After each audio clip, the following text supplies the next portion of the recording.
Hi, this is Kerby Anderson. You know, each day we take on the tough issues and provide a biblical perspective to them. The topics we cover are wide-ranging: apologetics, theology, prophecy, creation and evolution, intelligent design, marriage, family, child-rearing, the millennial generation, trends in society, politics, economics, business, religious liberty, the Constitution, public policy, foreign policy, military policy, tensions in the Middle East, abortion, homosexuality, pornography, sexual ethics, media, technology, history, and America's godly heritage.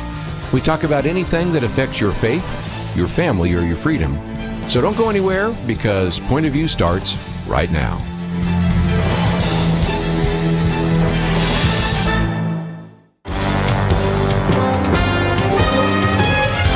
Across America, live. This is Point of View.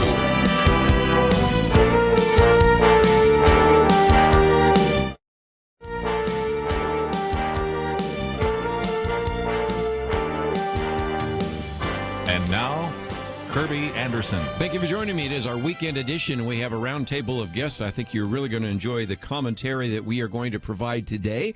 And Dr. Merrill Matthews, resident scholar for the Institute for Policy Innovation. Always great to have him on the program with us. And looking forward to one of the things we'll get to in the next hour, how health insurance failed America. Just excellent piece that we're going to talk about. Well, thank you. And it'll be interesting because health insurance is going to be all the rage this year, I think. I think so. And we have had some very good questions about that, but I want to wait till the next hour to get into that. But that's just kind of a programming note. The first article we have today is by our friend Kelly Shackelford, who is out today, but we have a perfect replacement. As a matter of fact, a great replacement. That is Lathan Watts, who is the Director of Community Relations at First Liberty.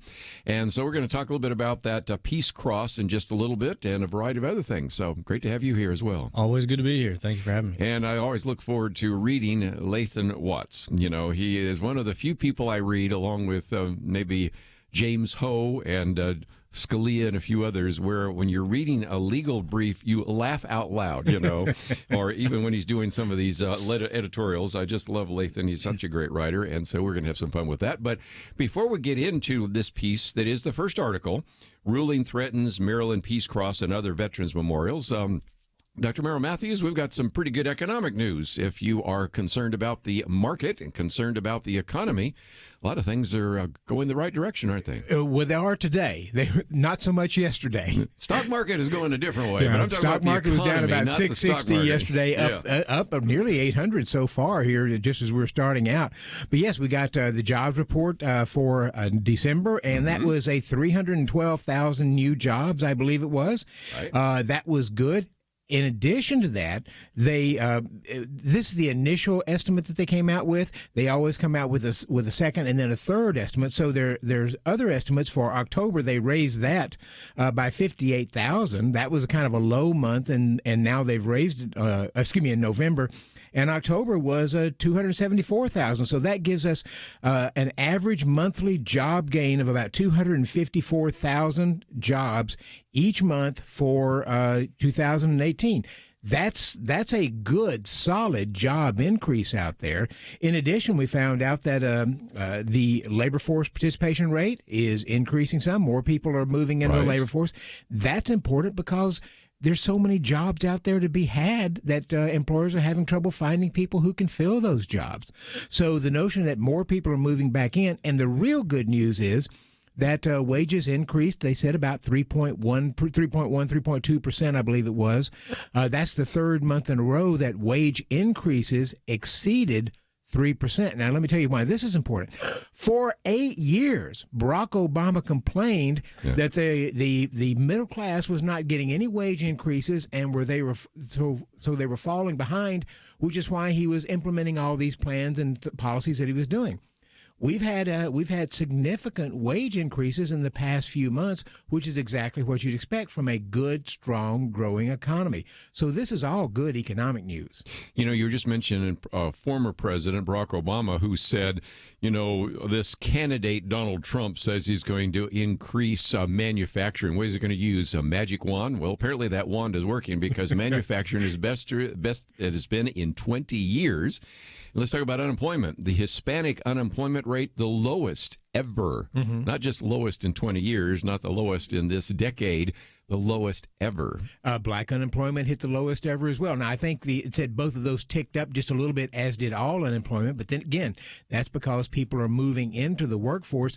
Another thing we saw in this was that a lot more people are leaving their jobs. Well, that sounds bad, doesn't it? No, because in a bad economy, people won't leave their jobs because they're afraid. It's called job lock. They're afraid they can't get out and find something else. When there are lots of jobs out there, you actually expect to see more churn in the labor market as people say, why do I need to stay at this job when I can move to this other place and make more money, have better benefits, or something of that nature? So all of that is good news. And again, even when we talk about changing jobs, another one is maybe there's a better health care plan, which we're going to be talking about in just a few minutes. That is certainly some of those issues. So, Lathan, if you are a Democrat and want to say that this is terrible and all the things that Donald Trump is doing right now are bad, then this would be bad news. But I think for all of our listeners, this is really incredibly good news. Yeah, it absolutely is, and that's why you won't hear much about it. That's a good point. Yeah, They'll move on quickly. Yeah, exactly. They're not going to come out and with a straight face say this is bad news. It's just not going to be news. I mean, you're just not going to hear, in many circles, just how good the economy is doing. And not just our former president, but there were some people on the right also who said, well, you can't grow your way out of this, economic downturn that we're in. Well, the growth that we've had so far is off to a pretty good start to growing your way out of the problems that we had for 8 years. So, not only is the wage increase, but it's at I think the average, I heard this morning, the average hourly wage is now at a 9-year high. Yes. Mm-hmm. So I may get the change wrong, but it's right around $27 an hour. Yeah. So all the folks out there, jobs. rioting in the streets over, we need a $15 an hour minimum wage.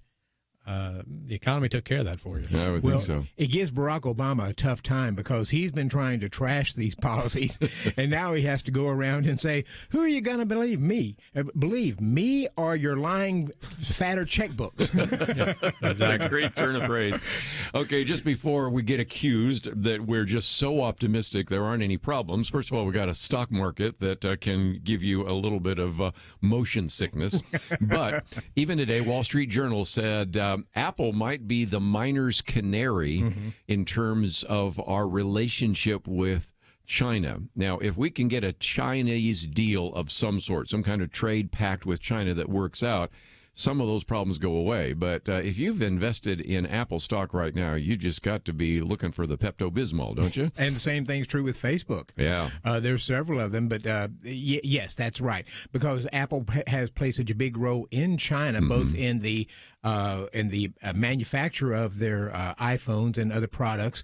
They hire so many people, and China's the largest market. Apple was hoping to have a huge purchase coming from Chinese buyers, and that they didn't get that. So Apple scaled back its profits expectations, in large part because it said the Chinese market is just slowing down some and not buying what we anticipated, and that's what kicked off the market's real bump over the last couple of days, and now has come back today. Well, we're going to take a break. When we come back, though, I do want to talk a little bit about this issue of religious liberty and this case before the Supreme Court, which is getting quite a bit of attention now. And what we have posted here is this 2-page commentary by Kelly Shackelford that appeared in the Baltimore Sun. And since you probably don't get that one delivered to your home, we thought we would post it as the first article. And it's a real good summary of some of this. And I've been intrigued to see how, even though, Lathan, you guys have been talking about this literally for years, some people are going, what? I didn't even know this was going to happen. This is going to the Supreme Court. Matter of fact, even as I ran into Kelly today, as I got in the elevator, somebody said, okay, who was that? And what's the article he just wrote? And then what's this Bladensburg thing? So, even now there are some people that need to know about it, which is why when we come back, we're going to spend some time talking about this very important case and its implication for religious liberty. Then we have a lot more to talk about. Mitt Romney had a few things to say today. Kamala Harris did as well. So we've got lots to cover, and we will right after this.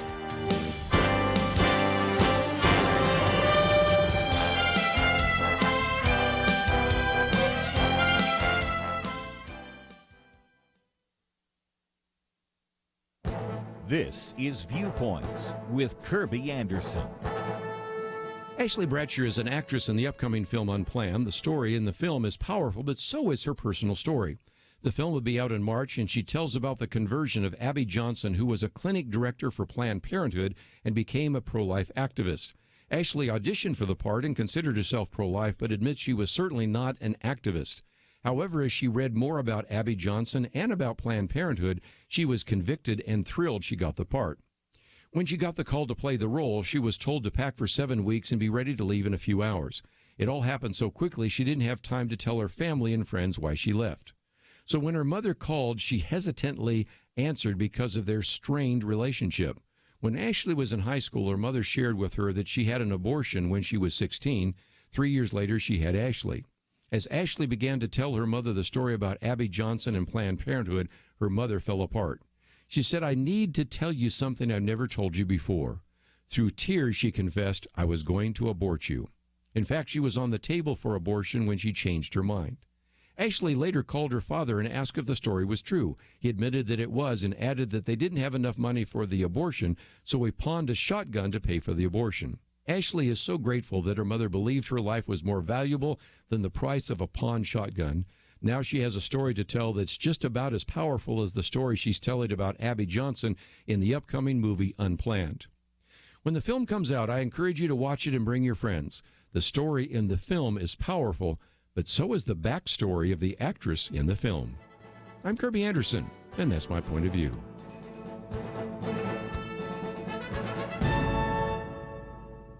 Take Kerby and the Point of View team with you on the go with the Point of View app. Search for Point of View Radio at the Apple or Google Play stores.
You're listening to Point of View, your listener-supported source for truth.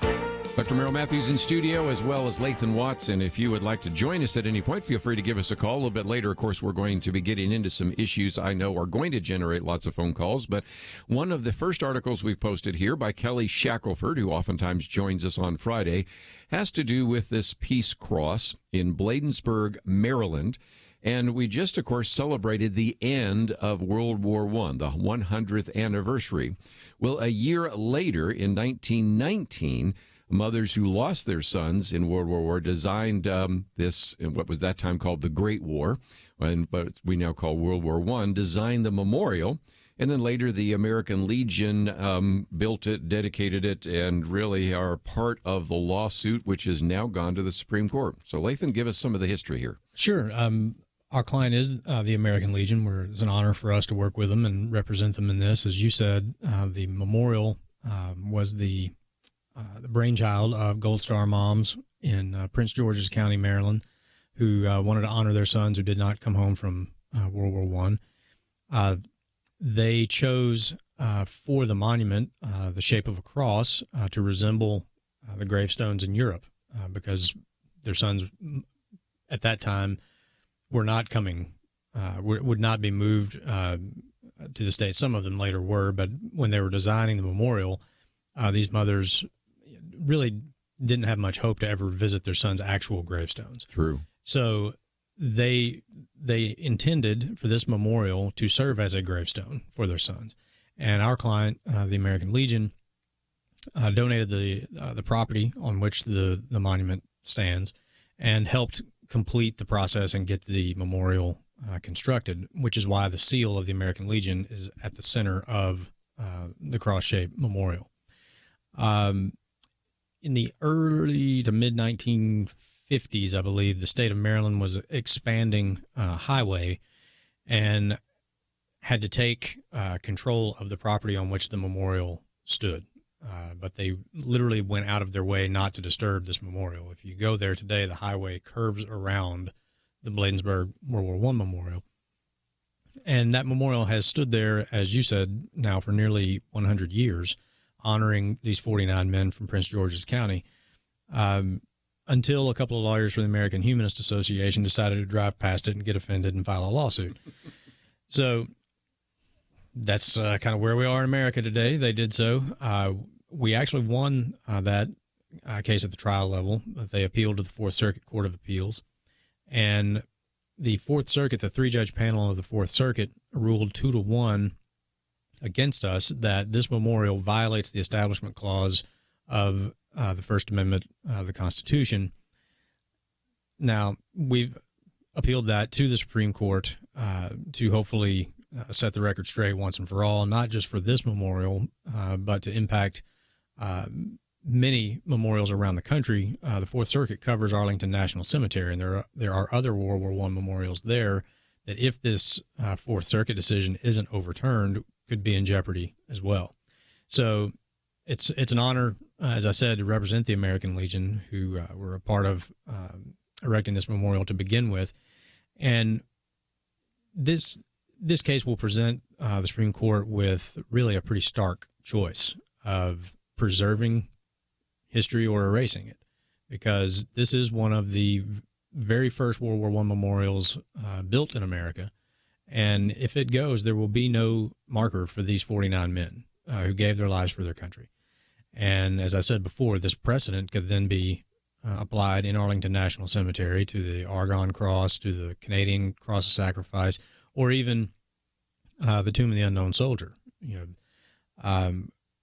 So it's an important case, and we're certainly glad the Supreme Court agreed to review the decision. Kelly's op-ed mentions we're not just trying to preserve this memorial. I mean, that is obviously the win that we're after, but this case is really a good opportunity also for the court to re-examine the Lemon test. And I don't want to get way down in the weeds, legalese here, but the Lemon test comes from a previous case, Lemon versus Kurtzman, that established this test for trying to analyze First Amendment cases like this. And instead of really adhering to what the text of the First Amendment says, that Congress can make no law establishing a religion or prohibiting the free exercise thereof, it goes into this test of does this government action somehow give the impression of an endorsement of a particular religion by the government? And if the reasonable observer would come to the conclusion that government has endorsed a religion, then the First Amendment has been violated. Yeah. And Dr. Merrill Matthews, I'm just thinking about this because in other cases, we've talked about this idea that a reasonable observer might think that that's an establishment of religion. I'm thinking of the Pawtucket, Rhode Island Christmas creche nativity scene. It says, so since it had a nativity scene, as long as we have Frosty the Snowman and Santa Claus and a few of the others, then maybe it wouldn't look religious. And at that point, I'm saying, okay, maybe the humanists aren't offended by that, but I'm offended by that, absolutely. Right? Including, I believe, there's one that wants to put a satanic deal out there close to something so that you have everybody represented. And so, there's a sense in which there's a lot at stake here, not just the cross, but the crosses in Arlington Cemetery. But right. It's over the years, you and I have worked together on these programs, and it seems like decade after decade, you just have something where it's just a head scratch saying, really, the First Amendment, this time I looked at it, didn't give you the right not to be offended or not to have to come to some conclusion about what a reasonable observer would say about something like this. You and I aren't Jewish, but I'm not offended by a Star of David on a Jewish person's grave. It's just we've come to the place now where so many people seem to be so offended by virtually everything that we're going to have public safe rooms from people, not just in college but everywhere, because people are offended. You've got to turn this around. I don't know how you do it, but the Supreme Court could help by just saying no to this stuff. Well, and again, you've got 5 justices now that could say maybe the lemon test just needs to be made into lemonade, and we're not going to use it anymore. Well, they've been laboring honorably trying to make lemonade out of the lemon test for 40 years now, I think, but it has contributed to this confusion. Of course. Because you have different courts using it different ways, sometimes not using it, sometimes using it, and you get, decisions like, that have people out there measuring, do we have enough reindeer in the Christmas display so that we can have a baby Jesus also? Nuts. Totally nuts. Exactly. And it should not be this confusing. Yeah. So what our brief in this case suggests is a much clearer standard for Establishment Clause cases, which is based on the text of the First Amendment, as we said, not establishing a religion, a coercion standard. Right. Are you being coerced to worship? Which is what the First Amendment is really about prohibiting. Government cannot tell you how to worship, and it cannot force you to worship. That's what those 2 clauses are intended to do. That would be a much simpler, much clearer standard that could hopefully settle this sort of thing once and for all, because honestly, the only thing that the case law really has done, the only guaranteed result that it has given us is more case law. Yeah. I mean, that's it. It's just created more, every time there's a confusing result, there's another case to come on to try to clarify what the last case, supposedly got wrong, depending on who you're listening to. And this, this reasonable observer standard, well, I, for one, don't think the American Humanist Association are reasonable observers. And I think it's evidenced by the fact that the argument they are making has not once has that complaint been voiced in the 90 years that monument stood there until they decided to drive by and become offended by it. That's a good one. Yeah. So is that a reasonable observer? I don't think so.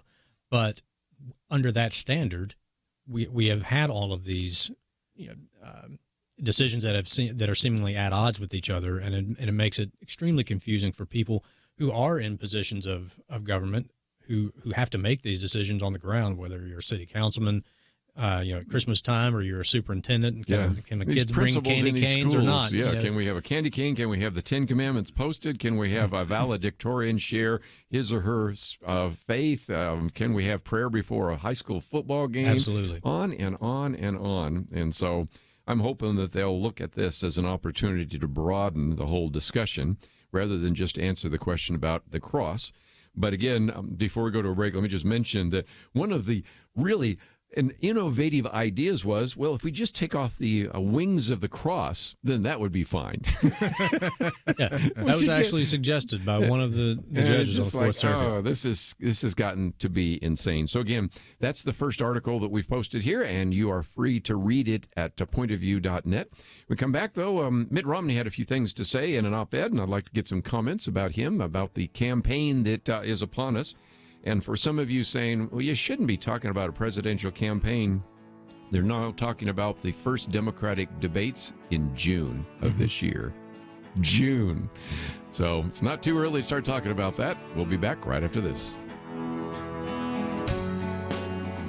Why should you become a partner with Point of View Radio? Because for decades, this team has made a significant difference in lives and communities across the nation. Because America is dying for lack of biblical wisdom about life and culture. You should give because your gift will make possible cutting-edge information on issues that matter, information you won't hear anywhere else. Why?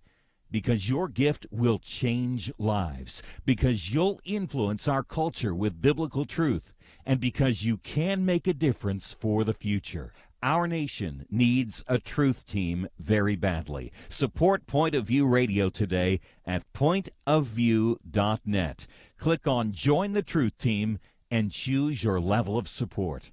Pointofview.net or call 800-347-5151. 800-347-5151. Or mail that first donation to Point of View, Box 30, Dallas, Texas 75221. Box 30, Dallas 75221. Point of View will continue after this.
You are listening to Point of View.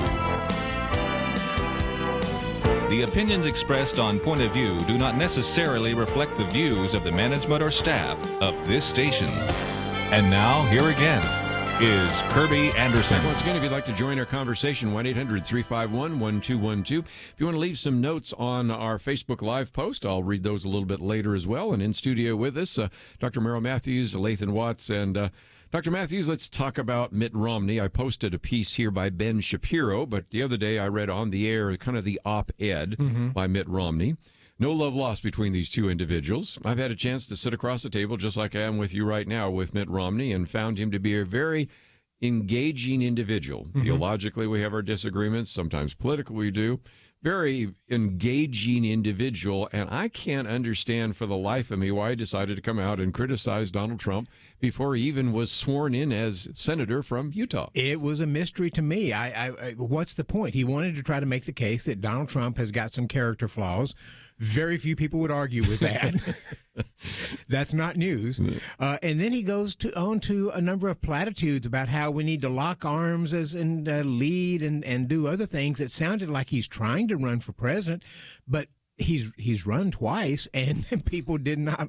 If character was the big factor, it didn't show up in the polls when the times he ran. So I just don't understand the purpose behind what he was doing here. I don't either. And again, if he is running, of course he says he's not, but if he is, he says he's not. It sounds like the opening salvo of a presidential campaign.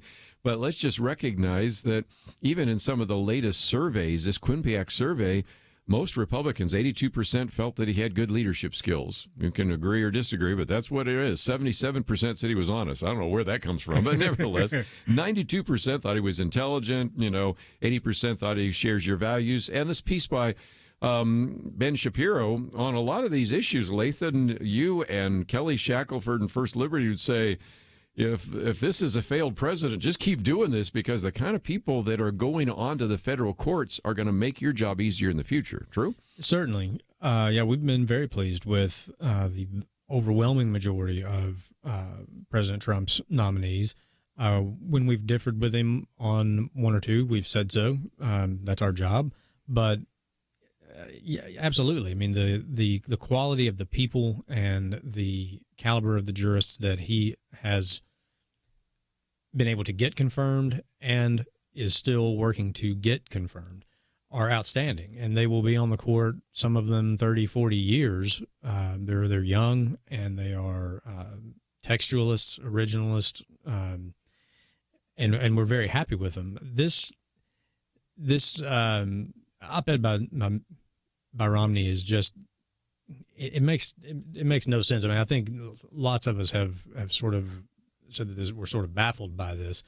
To me, though, the worst thing about it for him as he begins his career in the Senate, right, is you just picked a fight with the one guy you need to really get something done for your state. Mm-hmm. That's what you campaigned in Utah, to represent the priorities of the people there. If you really are intent on accomplishing something in the Senate, it's eventually going to have to be signed by this president.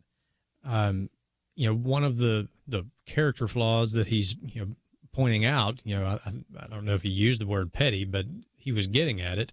So, do you want to poke this guy who you say is so petty? Pokes back. Who's going to poke back? I mean, for sure. What do you think the chances of you getting something done now are? And I think for a lot of people, or at least for myself, my impression of Mitt Romney prior to this was a thoroughly decent man. Right. A thoroughly decent man who ran a thoroughly ineffective presidential campaign, but a thoroughly decent man, and the type of person character-wise that I like to vote for, that I think serve America well in office. This just makes him look like one more petty politician, because he had no problem with President Trump coming out there and campaigning for him in Utah, and didn't seem to have a problem with him when he went hat in hand looking for a cabinet position. And now you take his endorsement and you win, and you come out with this op-ed, which is clearly a toe in the water towards a primary challenge. Yeah. Regardless of what he says, oh, no, I'm not running. He may say that now because he's seen the reaction to this trial balloon he just floated, and then it deflated pretty quickly. I would say so. One of the things I thought we might express is that I've heard a few people say, well, the reason he did that is because Donald Trump did not do that well in Utah. And I always like to say, well, there's a reason for that. His name is Evan McMillan, who actually did pretty well in that particular state. So if you look at those individuals who would have voted for Donald Trump, but instead decided to vote for the kind of favorite son Mormon of Utah, then you still say, yeah, Donald Trump would have done fine. But since they had a slight alternative there in Utah, that wasn't the case. Although I think if I can add it up right, Utah still ended up voting in the Electoral College for Donald Trump. So you had some people trying to make a big deal about the fact that, well, Donald Trump wasn't that popular in Utah, but there was another factor there. But, you do have politicians who sometimes want to separate themselves from, say, the president, sure, in this case, Donald that. Trump, because their constituents are not on board with the president, and therefore they're trying to save their own job. Senator Bob Corker, who has now left the Senate, Tennessee, said Republicans were afraid to poke the bear, was his term. We were talking about poking a minute ago here, meaning criticize President Trump.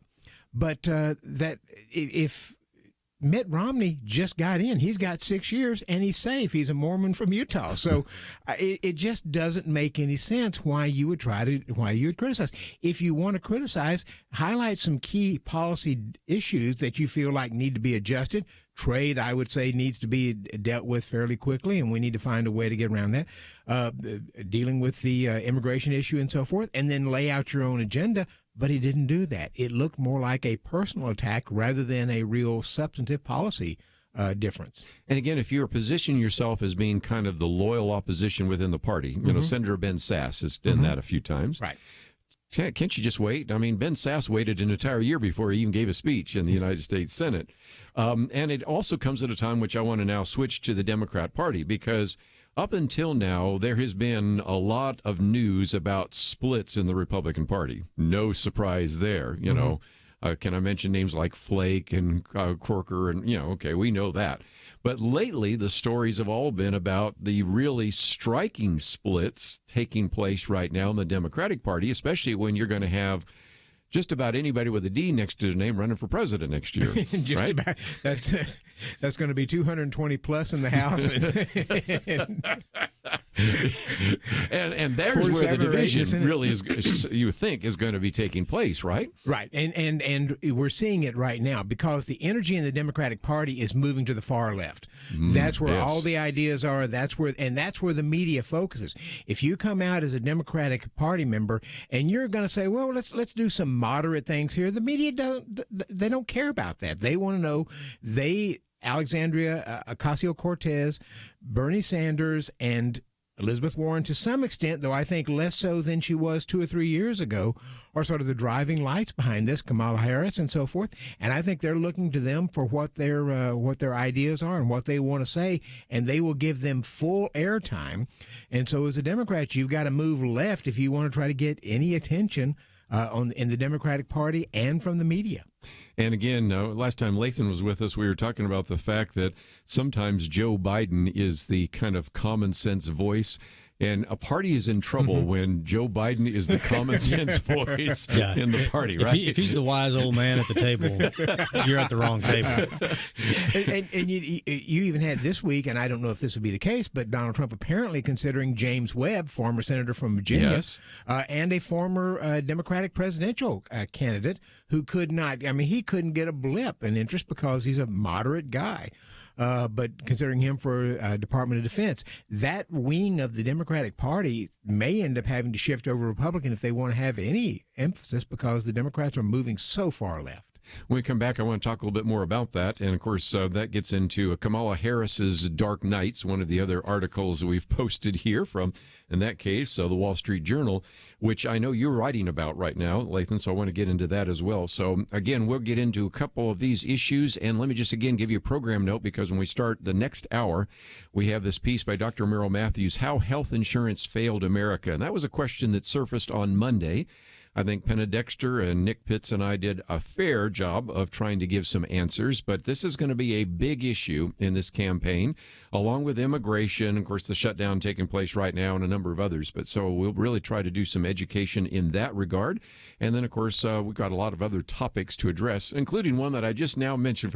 We've gone almost 45 minutes, and I finally mentioned the word shutdown, which, by the way, is taking place right now. Indeed. Second week of the shutdown, which may continue, they think, until the State of the Union address, which is January 22nd. So if indeed the president decides to stick to his guns, this could be a long, drawn-out shutdown. So we have a lot more to cover, and we will do so with Dr. Merrill Matthews and Lathan Watts right after these important messages.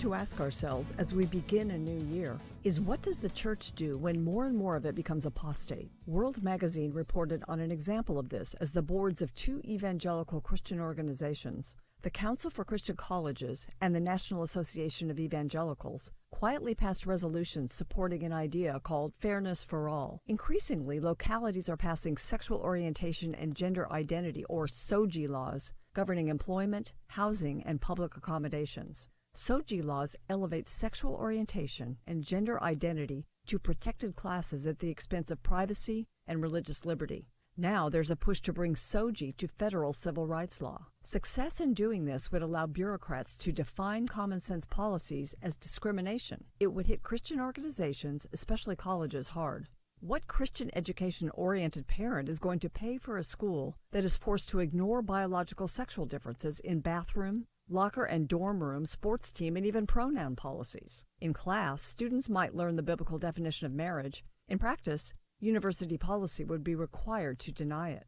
So, an Association for Christian Colleges has signed on to Fairness for All, a compromise whereby evangelical groups would support adding SOGI protections to federal anti-discrimination law in exchange for guarantees of religious liberty being written into the same law. SOGI laws would be foisted on the culture, but Christian colleges and other organizations would get a pass for now. How fair is that? Americans are free to live as they want, but Heritage Foundation's Ryan Anderson explains, SOGI and Fairness for All are about forcing all Americans to embrace and live out certain beliefs about human sexuality. Fairness for All rightly acknowledges the reality that the traditional view of sexual morality is now the minority view, but this compromise gives away too much. For Point of View, I'm Penna Dexter.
Now, back to Point of View, your listener-supported source for truth. Back once again, the third article we've posted here, which I think is creatively entitled by our editors at the Wall Street Journal, Kamala Harris's Dark Nights.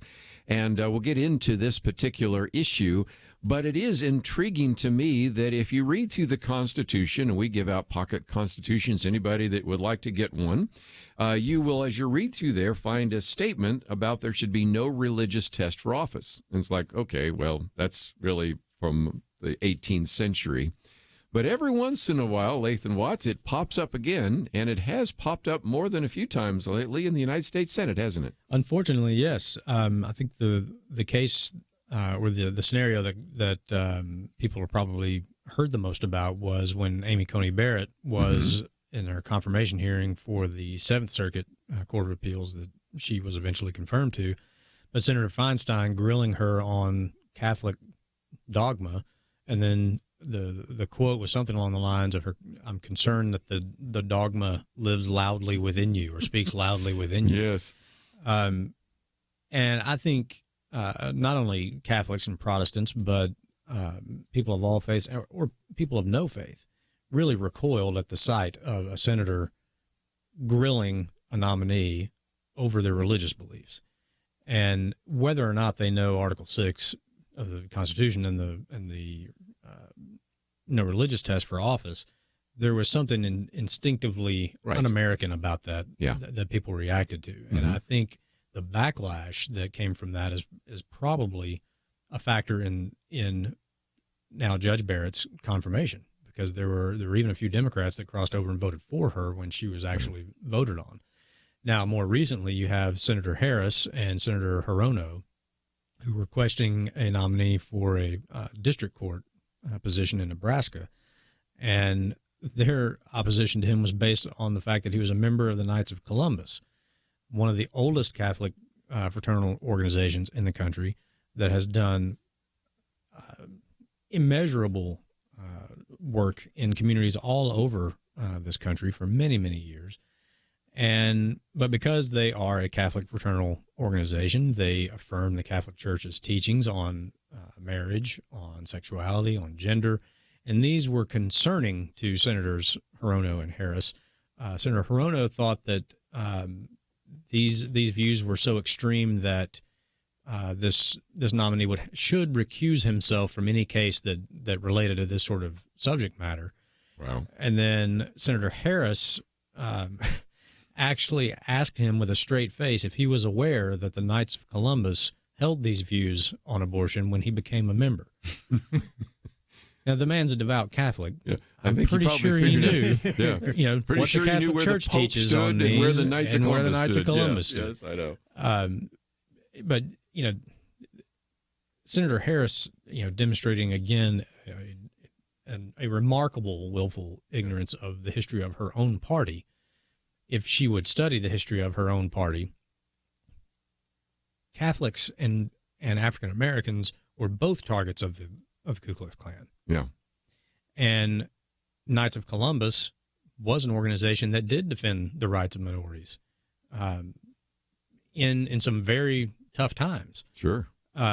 And the first Catholic for the Democratic Party, Al Smith, and the first one elected, John F. Kennedy. And there's two Catholics right there. If anything, you don't want to rattle the cage of the Catholic Church too much, because it has been maybe not as a reliable a vote for Democrats, say, as the African-American population, but certainly a fairly reliable constituency. Why would you want to even ask the question? I think that this really, beyond just their typical disdain for the limits on government and the text of the Constitution, it shows what people on the far left, it really shows what their idea of religion is, in that it's fine for you to believe that, but you better not act on it. Yeah. Their idea of religion is confined to your mind and whatever pew you sit in on Sunday morning. But when you show up on the bench, Judge, or when you show up in the Senate on Monday, you better toe the line on what we believe politically. Right. And it really reveals politics as their truest religion. That is what they place above all else. And if your idea of the ideal person of faith is maybe not John Kennedy but Ted, who was faithful in attendance at Mass but a faithful defender of abortion also. Yeah. If that's your idea of how religion is supposed to play out in someone's life, you can understand why people like this judge and Barrett and Kavanaugh and others make these folks uncomfortable. Sure. Well, and again, you have Nancy Pelosi, Catholic, that is pro-abortion. Most of the members of the Supreme Court are Catholic, and a good number of them certainly would never overturn Roe versus Wade. So you can see why they have that kind of mindset, can't you? Well, right. And what's happened here is the shift that we mentioned just a little bit ago. The Democratic Party has moved from a position where they think socialized medicine, universal basic income, government heavily involved in everything is mainstream. Yes. Whereas the Catholic Church if you oppose abortion, you're on the fringe. It's an amazing transition from where we have been historically to where they see the world going right now. And I'm not sure how far they can go. And I would argue that Donald Trump's greatest asset in winning 2020 is the fact that the Democrats are shifting so far to the left that a lot of average people would say, I may not like Donald Trump, but these other people are crazy. Well, and again, you just alluded to that because we're talking about guaranteed national income. We're talking about free college, talking about Medicare for all, $15 minimum wage, which now actually is almost becoming perfunctory because some of that's already happening.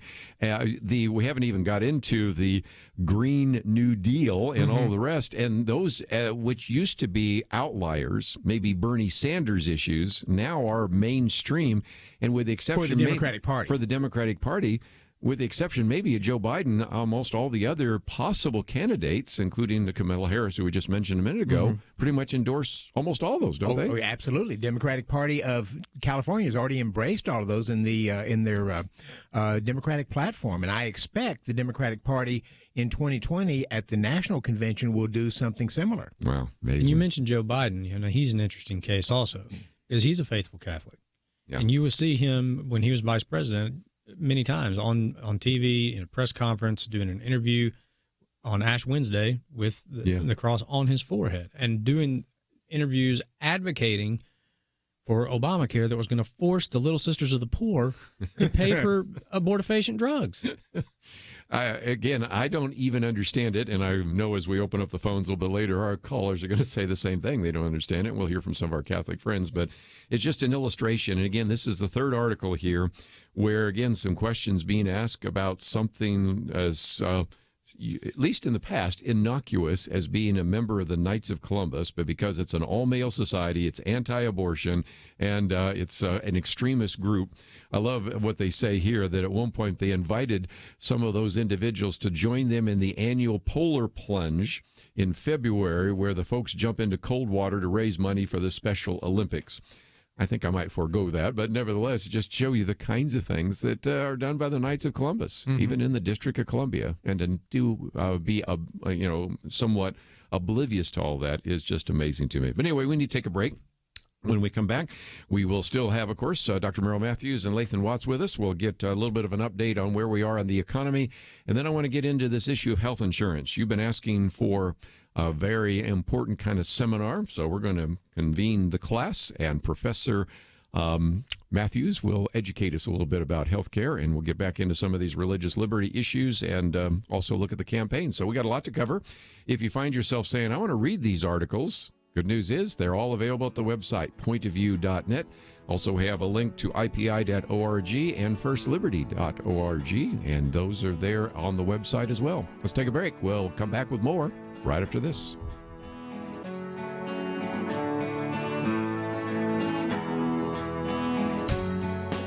The leader looked around the table, motioning to the older men. He said, "You're here to remind us how faithful God has been in the past. Now, you middle-aged guys, you keep us focused on what God is doing right now. Make sure we don't stop.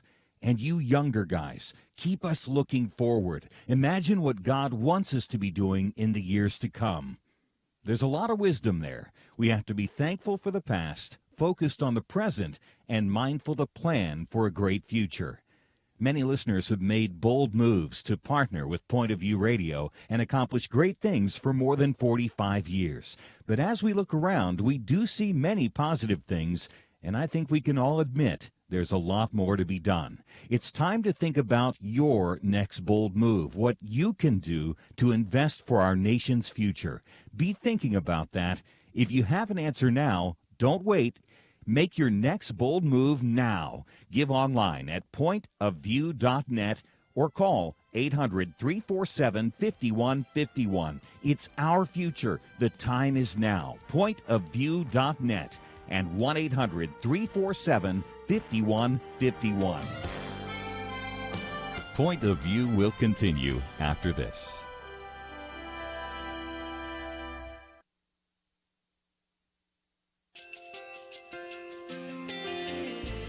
I just want to thank you so much for all the wonderful programming you have. You're just absolutely fantastic. I recently started listening to Point of View, and I really found it interesting because of the different subjects you cover. Thank you for that. I really appreciate everything that you do in keeping us informed. Thank you, Kerby, for everything that you have been doing. I appreciate all the work that you're doing, advocating for the Word of God. Thank you so much. Point of View, I think, is absolutely necessary because it's a Christian perspective, a biblical worldview perspective, and receive very current, up-to-date information about what is really going on, week to week in our culture, which is changing so rapidly, and yet it's morally sliding backwards. Yeah, first of all, I thank you guys. Y'all's program is wonderful, and enjoy it every day. I learn so much every time I listen to it. Point of View Radio Talk Show.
Hi, this is Kerby Anderson. Each day we take on the tough issues and provide a biblical perspective to them. The topics we cover are wide-ranging: apologetics, theology, prophecy, creation and evolution, intelligent design, marriage, family, child-rearing, the millennial generation, trends in society, politics, economics, business, religious liberty, the Constitution, public policy, foreign policy, military policy, tensions in the Middle East, abortion, homosexuality, pornography, sexual ethics, media, technology, history, and America's godly heritage.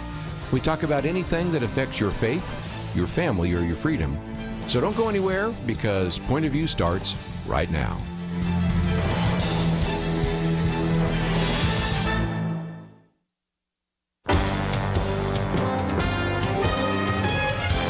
Across America, live. This is Point of View.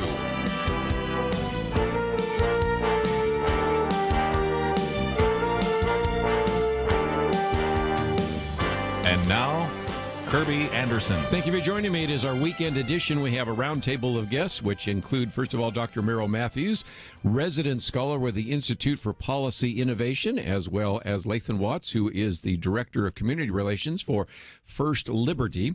I might just mention a little bit later, we're going to get into some of those religious liberty issues with Lathan Watts. We have the first article we've posted here by Kelly Shackelford that appeared in the Baltimore Sun about the Bladensburg Cross. So I certainly want to talk about that. And also this whole issue of religious liberty, kind of a religious test. This piece that we've posted as well by the Wall Street Journal called Kamala Harris's Dark Nights. And, of course, we'll also get into the editorial by Mitt Romney and a number of other issues. But I do want to spend some time today in this first hour here of the national broadcast talking about health insurance, in part because, number one, some of you asked questions about that even on our Monday year-end program, and for very good reasons. Yesterday, of course, we had incoming Speaker Nancy Pelosi saying, yes, we're going to have hearings on Medicare for all. Mm-hmm. We have a judge that already has ruled that the Affordable Care Act is unconstitutional, put a stay on it. So a lot of people are going to say, okay, if this is going to go away or it isn't working, what do you propose as an alternative? So we're going to get to that in just a minute. But Dr. Merrill Matthews, let's, if we can, remind people about how good the economy is doing right now.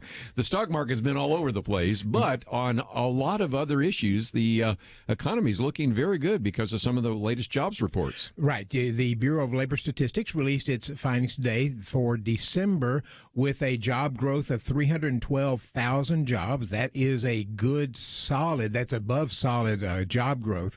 And they increased the figures for November and October up significantly, revised them up. So we're actually in a very good, strong job growth right now. That, but more than that, wage increase of 3.2%, I believe, increase in wages. That's good solid growth, faster than inflation. So that means people are doing better than the inflation that's going on. The unemployment rate went up from 3.7 to 3.9%.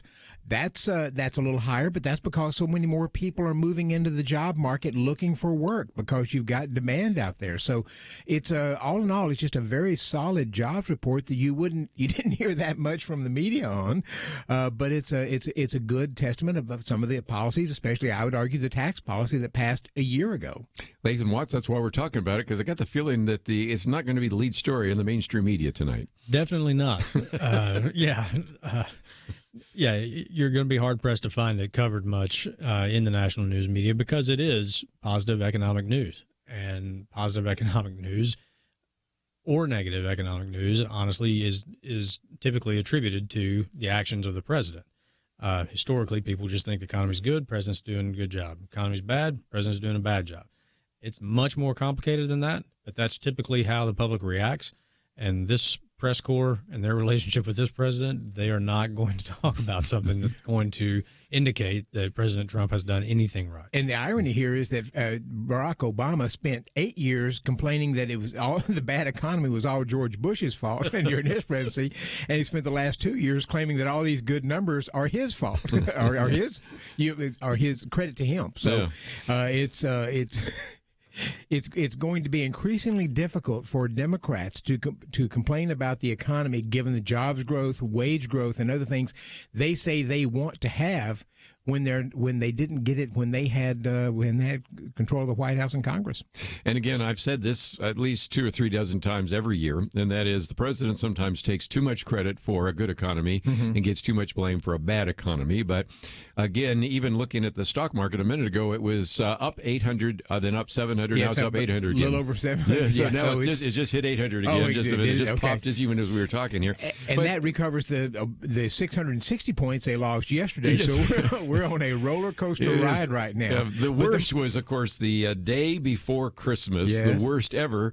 The day after Christmas, one of the best. So if you can figure this stock market out, you're a better person than I am. But one other thing that, Lathan, you and I have talked about as well, this issue of unemployment. I recognize that a very high percentage of people that are African American, Hispanic American, probably going to vote for the Democrat, no matter who he or she is.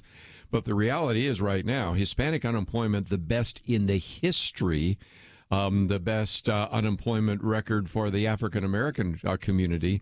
And again, I suspect people don't even realize that because you don't pay attention to unemployment unless you're the one that's unemployed, right? That's exactly right.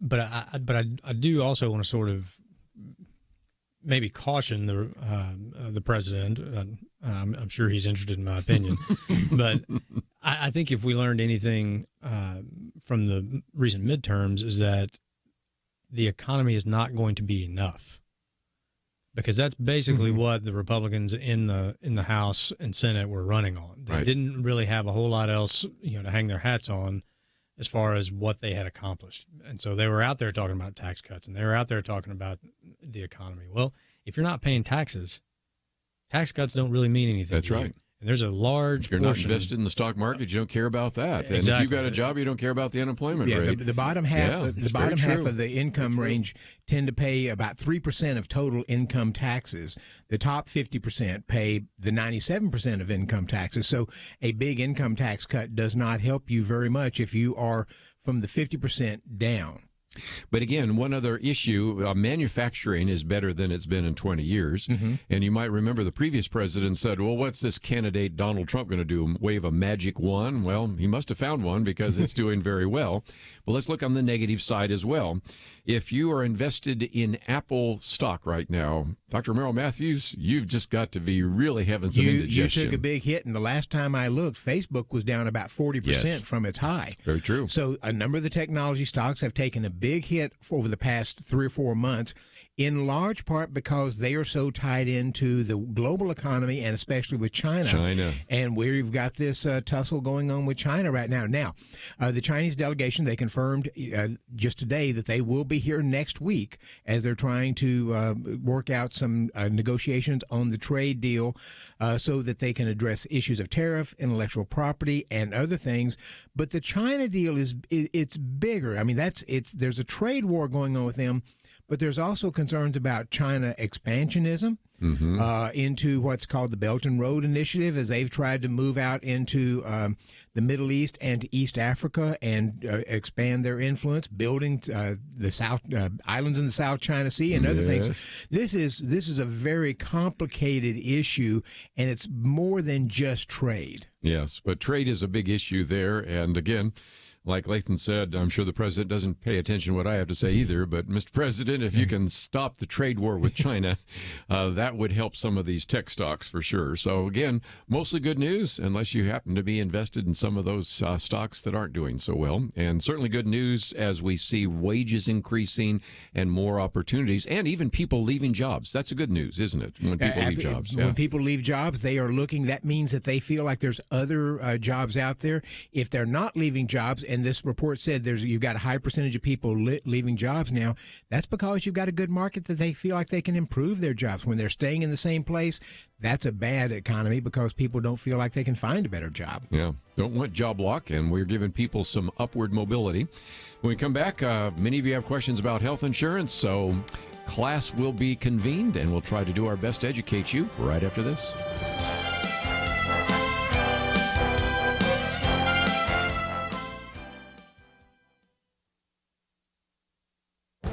This is Viewpoints with Kerby Anderson. Ashley Bradsher is an actress in the upcoming film Unplanned. The story in the film is powerful, but so is her personal story. The film will be out in March, and she tells about the conversion of Abby Johnson, who was a clinic director for Planned Parenthood and became a pro-life activist. Ashley auditioned for the part and considered herself pro-life, but admits she was certainly not an activist.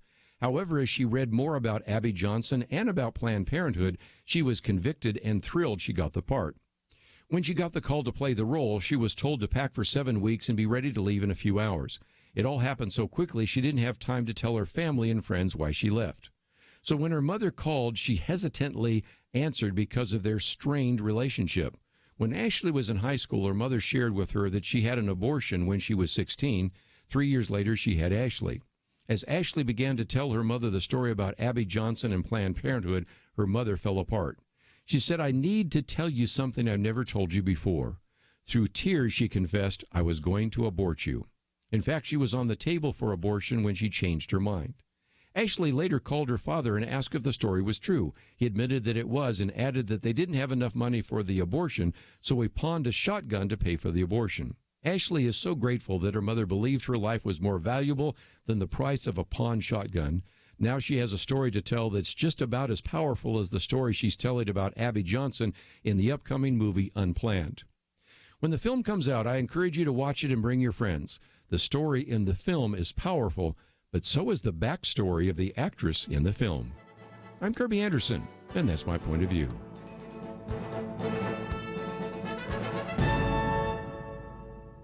Take Kerby and the Point of View team with you on the go with the Point of View app. Search for Point of View Radio at the Apple or Google Play stores.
You're listening to Point of View, your listener-supported source for truth. Back once again, it is Weekend Edition, and since we have Dr. Merrill Matthews here, who's such an expert on the issue of health care, and especially health insurance, and of course writes for the Institute for Policy Innovation, we have posted, if you don't mind here, a link to the 11-page How Health Insurance Failed America. Now, it came out a couple of months ago, but one of the reasons, Dr. Matthew, I wanted to do this is because on Monday, one of the callers, but I think some others agreed after the fact, you know, Republicans got to come up with a better message. Yes, because right now they're saying, okay, we're against Affordable Care Act or the Obamacare, whatever you want to call it.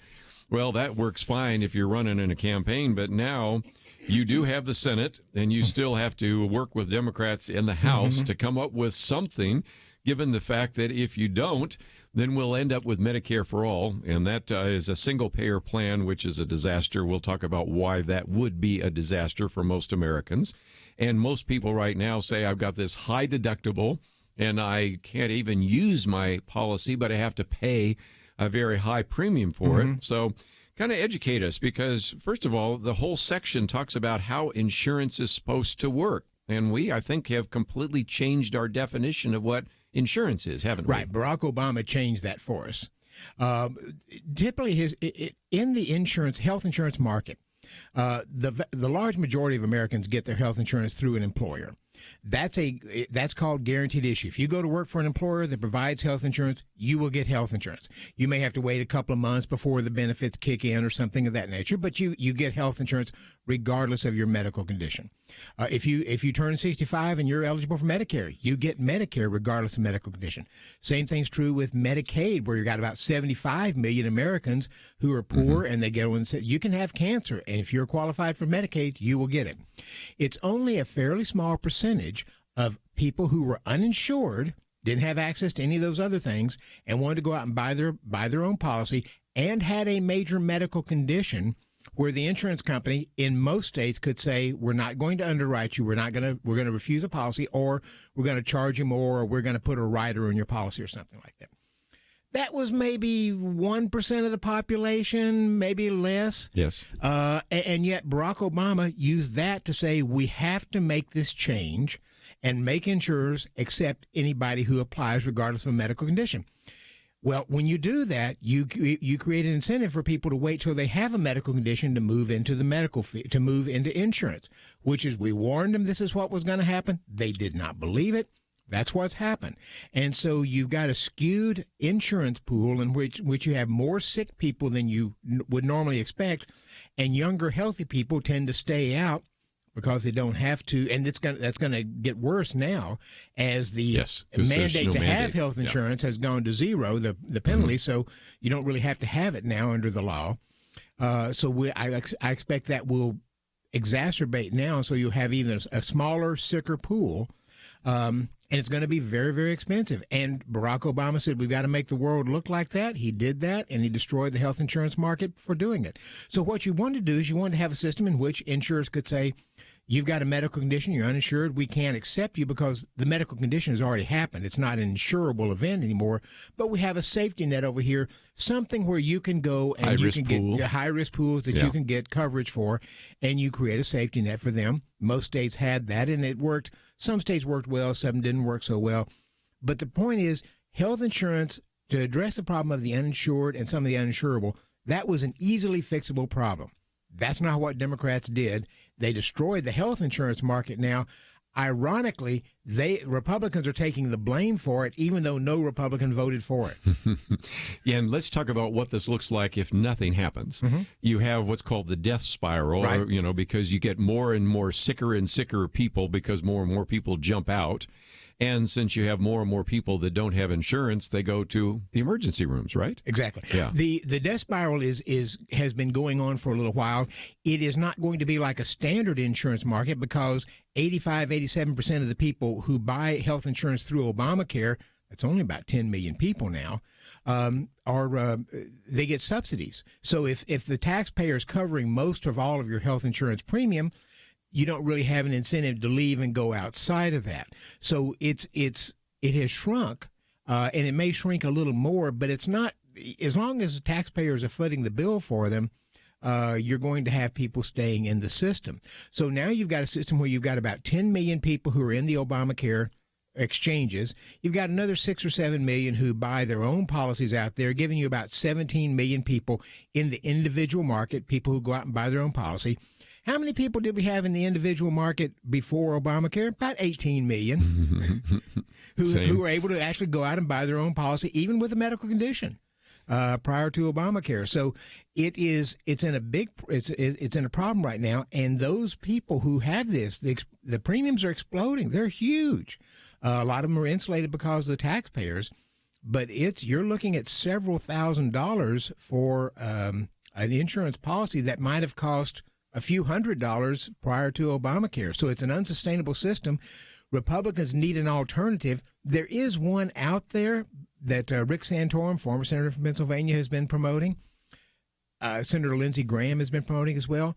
I don't know that it goes anywhere. So right now we're sort of stuck with Democrats who really want to go to a government-run single-payer health care system, and Republicans who really don't have a good alternative.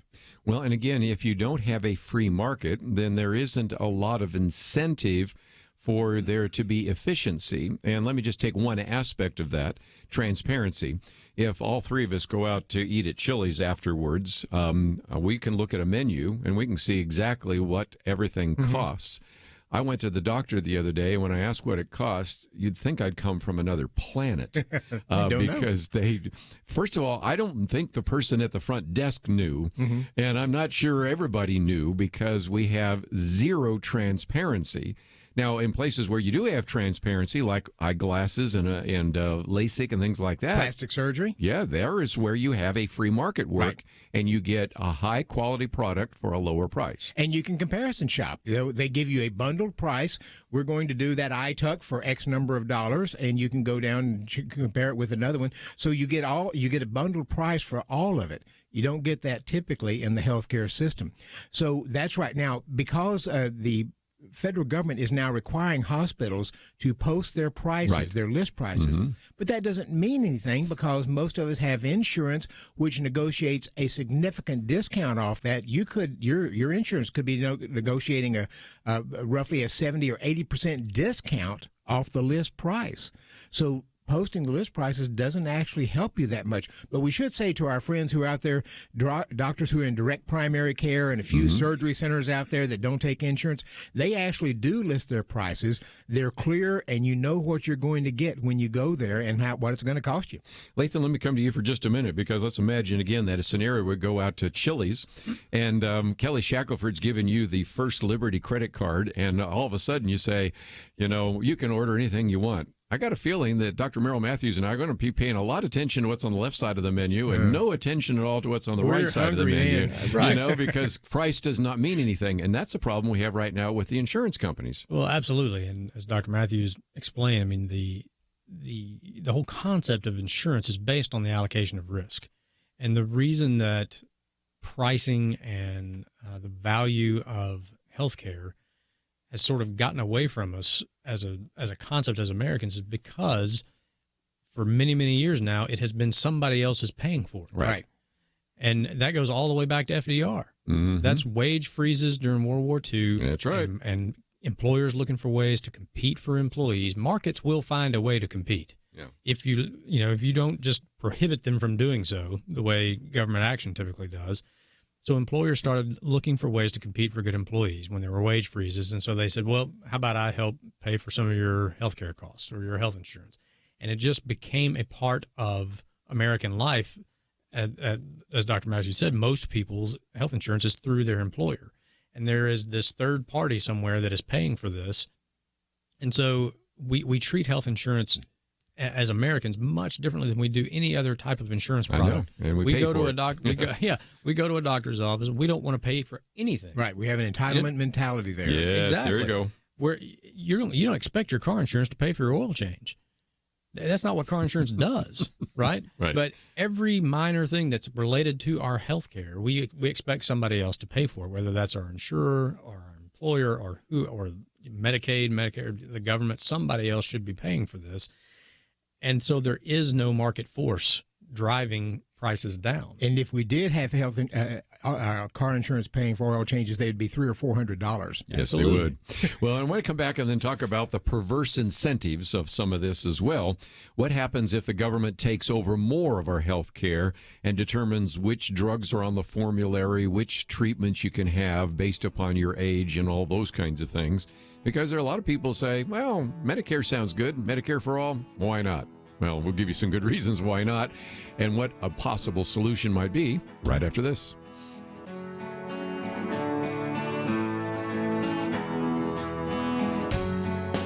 Is religious freedom still a cornerstone of the Republic, or has it effectively been crushed by the forces of tolerance? America needs Christians to be informed and as unified as possible, applying God's wisdom to civic life. Point of View can be a key part of a successful mission. I believe in America. I believe God wants His best for us. We can face whatever the world throws at us as long as we stand together. If you have not signed on, please do it now. Support Point of View Radio today at pointofview.net. Set up your monthly gift by clicking the Truth Team 360 picture and then carefully follow the directions. Pointofview.net. By phone, you can give at 1-800-347-5151. 800-347-5151. 51. Or mail that first donation to Point of View, Box 30, Dallas, Texas 75221. Box 30, Dallas 75221. Or call us 800-347-5151. Point of View will continue after this.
You are listening to Point of View.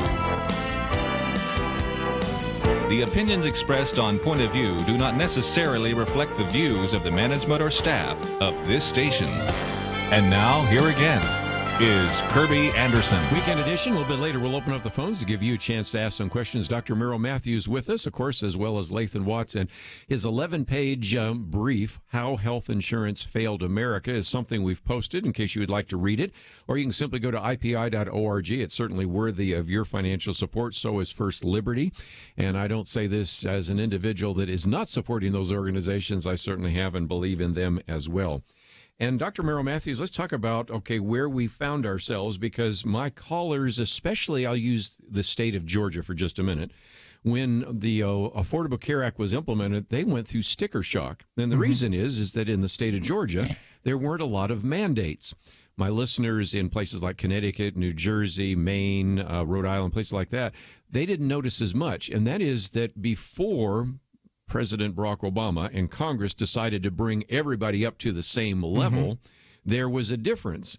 And I have a lot of people say, I would like to have an insurance policy that I could really use rather than one with such a high deductible and such high cost that all I'm doing is being forced to pay for something I'm never going to use. And others would say, well, I would want other benefits there. But when you have the mandate so high, it's like the lowest rung of the ladder is beyond the reach of a lot of our listeners. That's right. We used to actually track all the state mandates as they would move through, and then kept a tabulation of all the mandates that were out there. And the mandates covered a range of different things. It would be drug and alcohol abuse, midwives, chiropractors, other things of that nature, and some were port wine stain removals. You know, there was a few of them required insurance to cover wigs for cancer patients. So there were mandates out there. Every state had some. If I remember right, Idaho had the fewest of about 13. Minnesota, I think, had the most. I think it was around 70 or so. Some of them would be expensive mandates. Some of them weren't so expensive, but they all added something to the cost of health insurance. And as a result, the states were forcing health insurance to be a lot more expensive. Along comes Barack Obama and the Affordable Care Act, and they essentially raised the bar to the highest level, because not only did they sort of include all of that, but also said preventive care had to be free, so you can go get a physical every year. That's going to be free. Birth control pills had to be free. A range of different things all became free. When you add that in, it just made health insurance much more expensive, combined with this issue of changing the risk classification so that people could wait until they had a medical condition to get coverage. You just created it's what we call adverse selection. You just created the right things for this insurance market to fail. Well, again, Lathan, I always love to use illustrations. You're from the South, so you know what a cafeteria is, and most of our listeners do. And, in a cafeteria, I can choose the kinds of things I want to put on my tray and pay for them at the end. But it would be very different than somebody saying, no, you have to buy the most expensive items as you go through here. And that's kind of the situation we had with the Affordable Care Act. It didn't become affordable because all the mandates made it so expensive. Absolutely. And it resulted in scenarios where, like you said, you have people who are forced to pay for a health insurance plan that covers things that they don't need because of mandates both at the state level and then the federal level. Including men having maternity benefits. Right, exactly. And it got to the point where, I'll just use myself, for example. I know my rates, I remember this very clearly, tripled the first year of Obamacare. Now, that gets it to the point where when I'm paying as much for my health insurance as I am on the mortgage on my house, I'm having to choose between paying for health insurance or paying for health care because the bill for my health insurance is so expensive. So now I'm out trying to find a better health insurance plan, one that I can afford to pay for, which lands me in a plan that has, a very high deductible where I'm going to be paying out of pocket. So I'm looking at scenarios where, it's just going to be cheaper for me to just pay for my health care because I can't pay for both. Yes. I can't keep this policy as expensive as it is and also continue paying for health care out of pocket, which I've got to anyway, before I meet this ridiculously high deductible. So now you're looking at, well, how much is the penalty if I don't have health insurance? I never would have even considered not having health insurance before then until this policy made me choose between health care and health insurance. And now I'm looking at it going, well, if the penalty's only this much and I'm paying for health care out of pocket anyway, Just pay the penalty. Just pay the penalty and pay for my health care. You know, one of the things that, and I wrote this piece 2 or 3 years ago where I took some actual premiums coming out of Virginia. I remember this. And I found a place, a car leasing place that listed the price of some of their luxury cars. And lo and behold, a friend of mine with a family policy in Virginia would actually pay more for a Blue Cross policy in Virginia than it would cost him to lease a Ferrari. And I actually would encourage people to go to the website here because if you put in the word Ferrari, Cadillac, or something else, they'll find the commentary we did. And you just talked about that. It's just unbelievable. But back to what Lathan said just a minute ago, I remember some testimony, Dr. Matthews, where you were in front of Congress at one point suggesting that maybe the better way to go would be to give somebody health insurance, maybe some kind of, or maybe even pay out of pocket, and just have a catastrophic policy with a high deductible. And there were people laughing at you, but that's pretty much what most of the Americans right now have ended up with, right? Through the 90s, we suggested we go to a high deductible health insurance policy and combine that with what we called then a medical savings accounts, now called them health savings accounts. And Democrats always accuse me of being in the pockets of the insurance companies because you'd have this deductible of maybe $2,000, and my goodness, that means the insurance company gets all your premium and doesn't have to pay anything. And that was a $2,000 deductible we were talking about at the time. Now, people, your listeners, are faced with a $6,000 or $7,000 deductible per person. So it might be $14,000 for the family. And Democrats try to make the case that that's good health insurance. And I remember when they were laughing at you, criticizing you for what now has become reality. One other issue before we take a break, because the argument being made right now by the Alexandria Ocasio-Cortez and by the Bernie Sanders and now Elizabeth Warren and probably a lot of other Democratic candidates for the presidency is we need to go to Medicare for all. Mm-hmm. But we already know from what we have right now with Medicare, there are certain drugs on the formulary and certain ones that are not. There are certain payments that are given to doctors and certain not. So even before we go there, there are already some questions that people would have about the way in which Medicare treats an individual, right? Medicare is our program for seniors. Most seniors who join Medicare get the prescription drug benefit. It's a plan they have to pay a monthly premium for. That will cover generally most all of the drugs that are available out there, though there are proposals to limit those now in order to try to keep some of the more expensive ones off. But the Democrats, for the last couple of years, were talking about we need to try to fix Obamacare and get it more affordable and impose some price controls and so forth. They still sort of mention that a little bit, but they're really moved on to the notion of a Medicare for all government-run health insurance plan. And if you look at the legislation, like a Bernie Sanders Medicare for all, you realize the Medicare for all term is just a marketing term because seniors like their Medicare. They actually end Medicare as we know it, and they create a new government-run plan that has a lot more that they would consider to be a lot more generous in there and would cover everybody. And lo and behold, it's not actually going to even cost that much money. Bernie Sanders is that good. Unbelievable. Just before we take a break, let me just mention it was November of last year, and that's where you had looked at a preferred provider organization, which would allow patients to have some more options and flexibility. But again, we got looking at what it would cost in some of those places in Northern Virginia. And so you said, to lease a Bentley at $2,200 a month, an Aston Martin $2,300 a month, a Rolls Royce at $2,700 a month, that would still be cheaper than the gold level Blue Cross PPO policy in Virginia. There's something seriously wrong, Lathan, about the fact that you can lease the most expensive car you can imagine for less than what it costs to pay for health care. Well, I mean, it would certainly make me feel better to be driving a Bentley or a Ferrari or whatever. I think that was one of the mandates, wasn't it? Yeah. Like you had, I don't know. Yeah. Had to spend as much as a Ferrari or an Aston Martin. Now that you don't have to have health insurance, you can cancel those payments and just get you that Bentley. Yeah, absolutely. So anyway, that was November of last year. And again, we have a link to Dr. Merrill Matthews, which just illustrates again the perverse incentives of what we're talking about. So when we come back, let's talk about some of the alternatives. Of course, you've already alluded to those. What you were suggesting a few years ago with a health insurance policy and a high deductible would make a great deal of sense. It would get back to some of the things that Lathan was talking about in terms of having a free market. And if I remember right, one doctor that's in the cabinet, Dr. Ben Carson, didn't he suggest something like that? You know, so we'll get into those issues.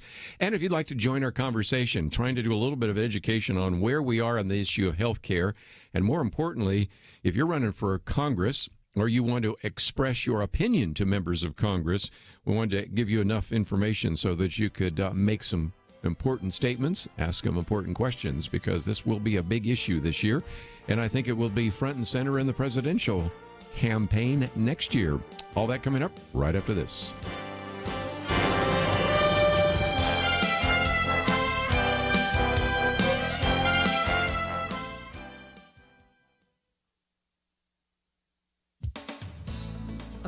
To ask ourselves as we begin a new year is, what does the church do when more and more of it becomes apostate? World Magazine reported on an example of this as the boards of two evangelical Christian organizations, the Council for Christian Colleges and the National Association of Evangelicals, quietly passed resolutions supporting an idea called fairness for all. Increasingly, localities are passing sexual orientation and gender identity, or SOGI laws, governing employment, housing, and public accommodations. SOGI laws elevate sexual orientation and gender identity to protected classes at the expense of privacy and religious liberty. Now there's a push to bring SOGI to federal civil rights law. Success in doing this would allow bureaucrats to define common sense policies as discrimination. It would hit Christian organizations, especially colleges, hard.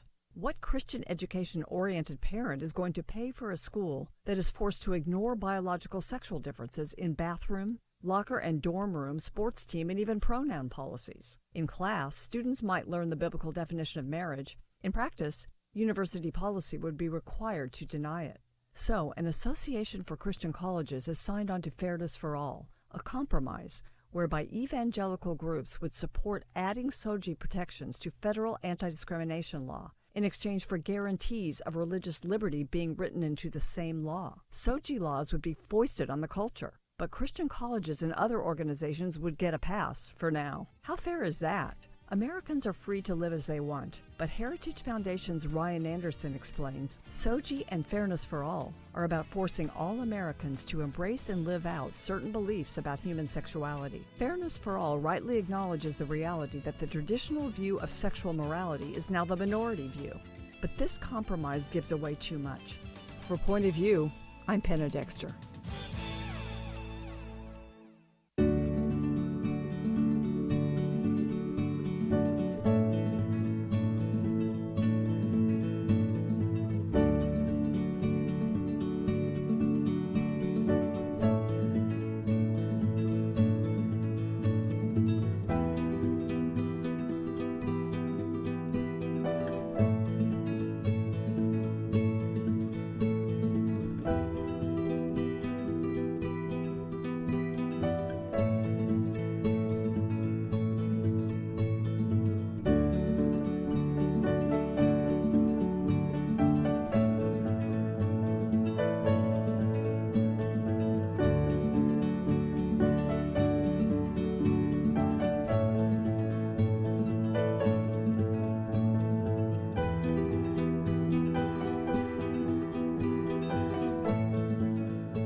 Now, back to Point of View, your listener-supported source for truth. Back once again, perhaps you have some questions about health insurance. And, of course, this is going to be a big issue, certainly this year, and probably will still be an issue by the presidential campaign. And I might just mention, we'll get into this a little bit later when we talk about Mitt Romney's op-ed and even Kamala Harris's comments and some of these others, that in a sense, the presidential campaign has begun. Elizabeth Warren already had her exploratory committee. The first Democrat debates, this is hard to believe, will happen in June? I think in part to cull out what are going to just be an enormous number of Democrats running against Donald Trump. So this is going to be an issue already this year, but even though the presidential campaign theoretically doesn't start till later this year or even next year, you realize that it's already front and center. And so, Dr. Merrill Matthews, obviously people say, okay, well, we don't want Medicare for all. Obamacare's not working. Okay, what's your great solution? Do we have any ways in which, if indeed we had some sanity reigning in Washington, D.C., I know that's asking a lot, some common sense and some free market principles, what should some of the listeners be asking their representatives to do? Well, I don't know that you can do anything now with the Democratic House. Yes. When you still had a Republican House, I had suggested that what they needed to do was to move legislation which simply said insurers were free to provide unqualified health insurance policies that people could buy. It just means, right now, insurers can't offer policies that aren't qualified under Obamacare unless they do these short-term policies that Donald Trump has managed to kind of expand a little bit. Now, we're kind of seeing how that market begins to shape out. It could be that some of those policies, the insurers will come in and they'll sort of add some benefits to these short-term policies. They're generally things that are just very, very basic policies, cover you for right now a year. You could roll it over for a little bit of time. But most people would like something a little more than that. So if they could expand on that, or if they just had the option of going back and offering what people had before Obamacare passed, then I think you'd see an awful lot of people move into those policies. Republicans didn't move anything like that. So I don't think they can get the Democrats to do that in the House now. So I'm not sure what they do in terms of passing something. What Democrats, as their sort of moderate term will be, was to do a Medicare buy-in so that somebody 55 or 60 could buy into Medicare. Most of the plans that I've seen say you've got to pay the full cost of it, so it's not going to be hitting the taxpayer. Don't hold your breath on that. And the reason is, I looked these up yesterday. The average senior on Medicare spends about $8,000 a year out of pocket for deductibles and for premiums they have to pay for Part B and Part D.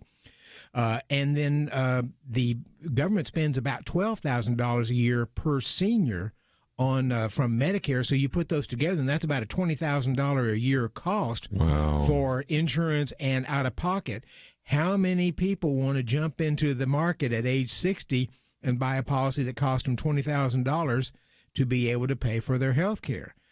So nobody's going to take that up. So you're going to have to lower the price or have taxpayers come in and subsidize.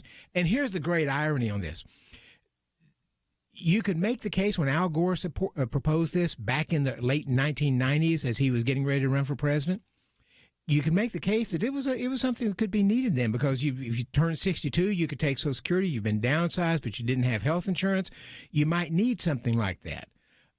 Obamacare was supposed to fix that problem. So now we've got Obamacare out there. You can get health insurance at the age of 63 or 64, right before Medicare. So that's supposed to be fixing. The irony here is the Democrats are coming out with these Medicare, with these buy-in plans saying health insurance for seniors is so expensive that they can't afford it. Well, yes, you made it that way. Well, and that's, I think, they're going to be the next issue. We're probably going to hear people talking about health, Medicare buy-in, not a Medicare for all. I mean, I think, can't we, maybe I'm wrong here, but I'm hoping that Medicare for all is dead on arrival, because if nothing else, just the sheer cost alone. But this Medicare buy-in might be a step that progressives and liberals use to get to that point. You think that's a possibility? I think that's absolutely right. The Alexandria Ocasio-Cortezes won't be happy with that, but they might be willing to do that as a step. They've already expressed some displeasure. They want to go to a government-run single-payer health insurance system. And if we get a Democratic president in 2020, coming in, being inaugurated in 2021, I think you'll see a big push for that. It's not going to happen right now, but we'll have 2 years to debate it, and that will be part of the presidential campaign, I suspect. I think it's going to be kind of a big issue in this campaign, because the pain was intended, Lathan, to be postponed. A lot of these expenses and costs and things like that are only beginning to dawn on people now. And I would think by this time next year, there are going to be people really screaming about this issue of health care. And either they're going to go one direction and say, let's just have the government take over all of it, or they're going to say, we need to scrap the whole system and go back to something that's free market. And it will be, I think, a really obvious choice by this time next year, don't you think? Yeah, absolutely. And if you're wondering about, well, maybe we should just do this, a single payer system.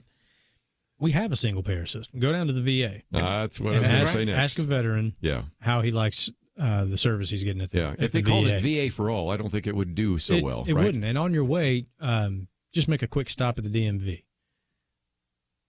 Let me know how that works out for you. Just try to get anything done at the DMV, and you will see what government-run healthcare looks like. You're right. They use Medicare for all because there are people who are happy with Medicare.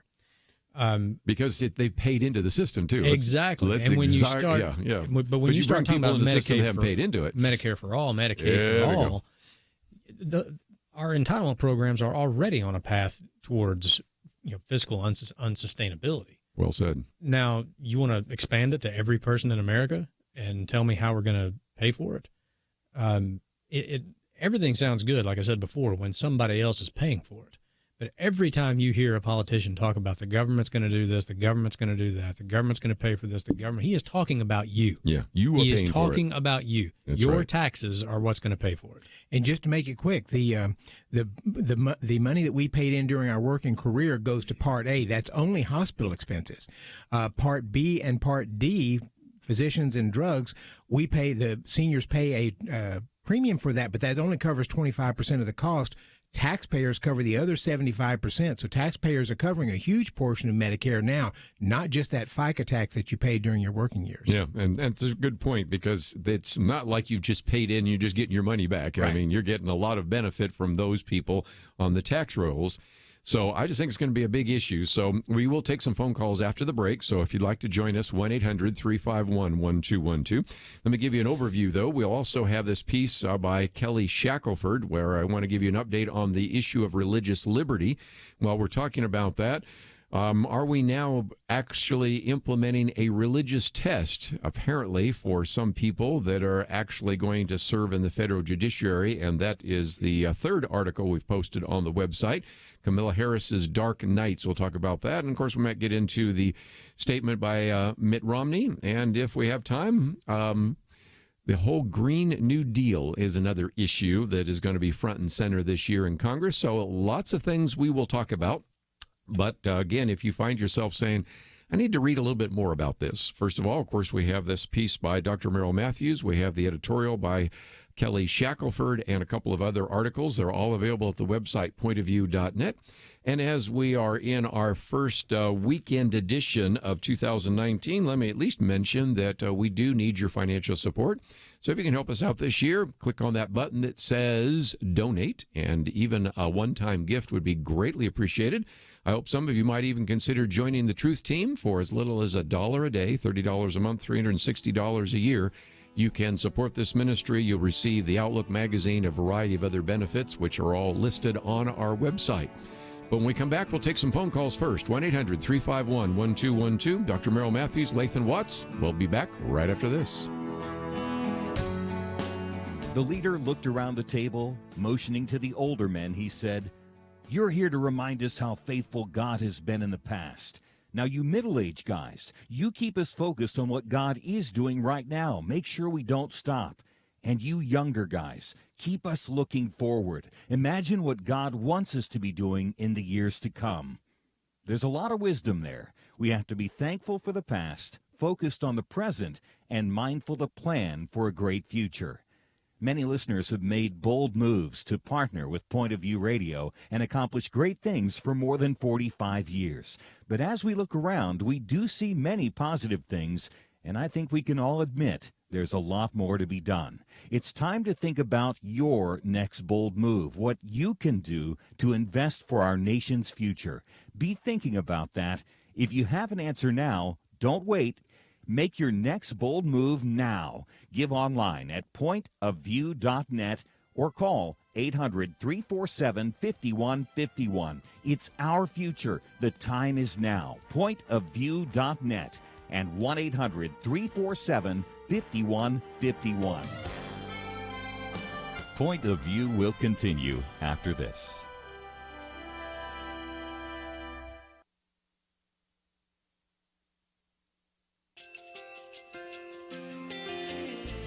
I just want to thank you so much for all the wonderful programming you have.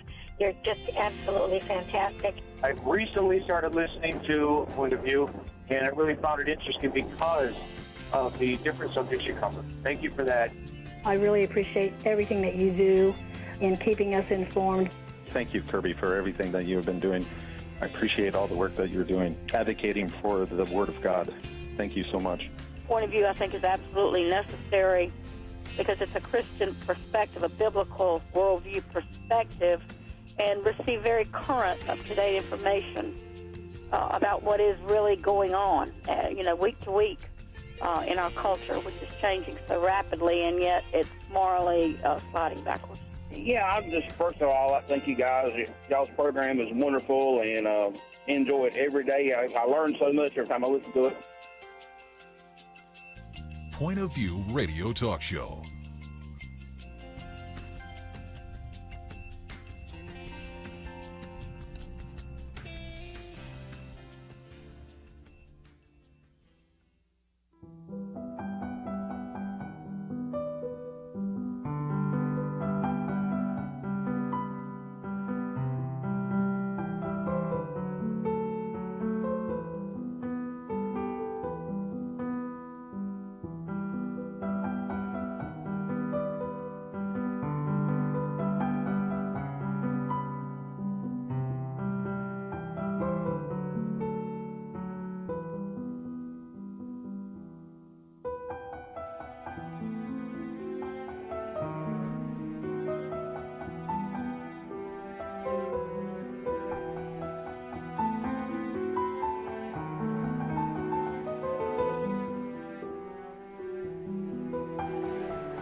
Hi, this is Kerby Anderson. Each day we take on the tough issues and provide a biblical perspective to them. The topics we cover are wide-ranging. Apologetics, theology, prophecy, creation and evolution, intelligent design, marriage, family, child-rearing, the millennial generation, trends in society, politics, economics, business, religious liberty, the Constitution, public policy, foreign policy, military policy, tensions in the Middle East, abortion, homosexuality, pornography, sexual ethics, media, technology, history, and America's godly heritage. We talk about anything that affects your faith, your family, or your freedom. So don't go anywhere, because Point of View continues right now.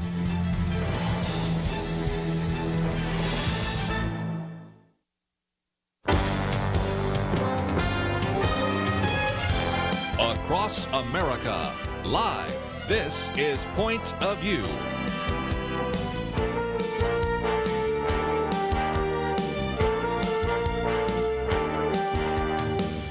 And now, Kerby Anderson. If you'd like to join our conversation, 1-800-351-1212. Dr. Merrill Matthews and Lathan Watts with us.